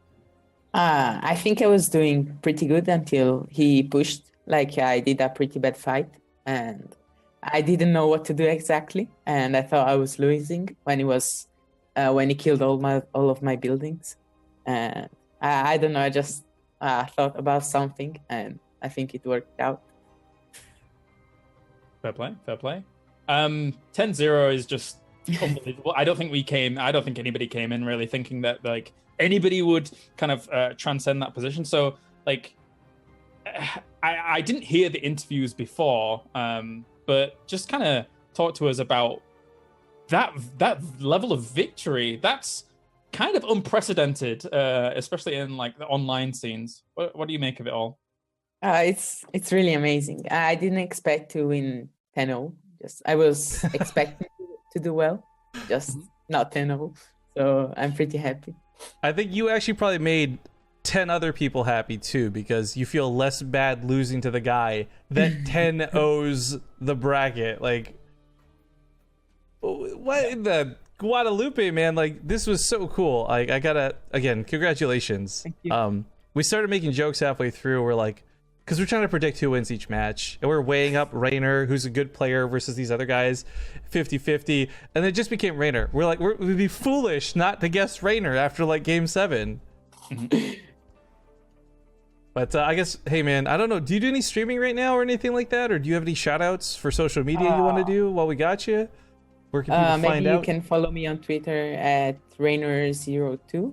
I don't stream often when I have holidays, so not that often.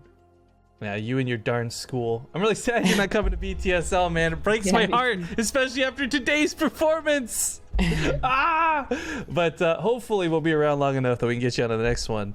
thank you so much for playing today, Raynor. Dude, you're an absolute blast, an absolute legend. I hope you have good luck as you enter the WCS bracket for the first time this summer, and continue to kick some ass. I'll talk to you later about what we're doing for the rest of this tournament, because you won't be playing again until the end of the month. But again, congratulations today, man. Like, seriously, congratulations. Absolutely. But yeah, I'll get you out of the call then, so we can go wrap up the stream. Okay. Have a good rest of your night. Get some good rest, man. You earned it for sure. GG, man. Bye-bye. GG's. All right, and then... Ooh, did I time that out? Yes! It was good! All right. Yeah, Raynor, his English is super impressive. His play style is super impressive. I don't really have a lot more to say other than just he is super impressive.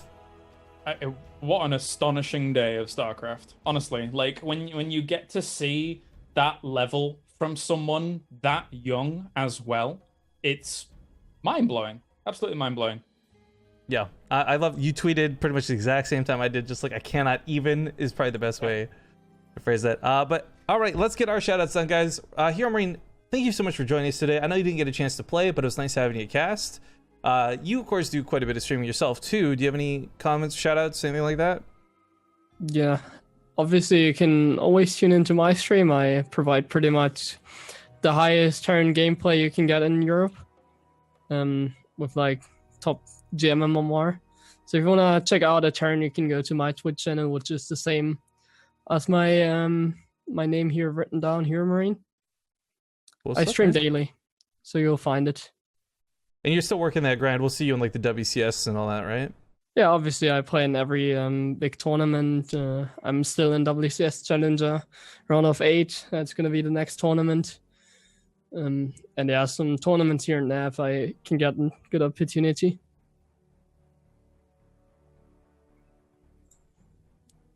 Sorry, just one sec. It just disappeared, man. Sorry, I was just wanting something. But Kalaris, you, my friend, have been joining us more occasionally, which has been really nice. How have things been in real life for you, man? Got any cool things you can actually talk about? I mean, you just had some pretty big news splitting up with ESL and all that. Yeah, they're still acting as my agent. So technically, like, not much has changed. In the next 8 weeks, I'm going to be traveling for 6 of those weeks for tournaments across 3 different games, which is insane, and I'm going to die. But enough about me. Like, I need to use as much of my time as possible to say, you have to go and follow Raynor02 on Twitter. Yes. And you have to go and tune into some of Hero Marine streams because I love watching them as well. So make sure to go and check out these 2 young, fantastic talents. Yes, Hero Marine, you're still young because I'm almost 30. So, there you go. Well, there's one other really important thing to do before we're all done. I'm not going to have this ready for right now, but if you guys are active on Team Liquid, I'll be tweeting about this as well. So follow BaseTradeTV on Twitter. We're going to get to revive some of these players. So there are some folks who haven't had a chance to play yet, and spoiler alert, Hero Marine is one of them, who will be back tomorrow to actually compete. I'll have both TLO and Snoot joining me for the cast, which should be very unique and interesting. I'm looking forward to that. But we have some extra spots for revivals. So I'll put up a player list of people who didn't make it through today, which is 9 or 10 people. And you guys can vote for which players you want to see return for the matchups. But of course, some of these names of the people playing tomorrow, you're not going to get to know about, but you could probably figure out if you try real hard. Either way, 10 mystery players, some of which you'll choose, some of which I'll have pre-selected. Just make sure you tune in tomorrow. Same time, same channel, same format, hopefully without another 10-0. But thank you everybody for watching. One more time, for the last time, if you want to help us out a ton, be sure to check out our sponsors, PeopleImages.com. They put up the tournament for the league. They're paying the casters. They're paying the players just for showing up to play. It's really awesome. It's really cool. And we'll see you guys later. I should note, by the way, that if you haven't been paying attention to everything, there is a full Team Liquid thread with all the information about who's casting, when they're casting, on which dates these matches are happening. So again, make sure to check all of that information out. But thank you again, everybody, for watching. Have yourselves a hell of a day. And we'll take off. I guess that's it. Goodbye. Goodbye forever. See ya.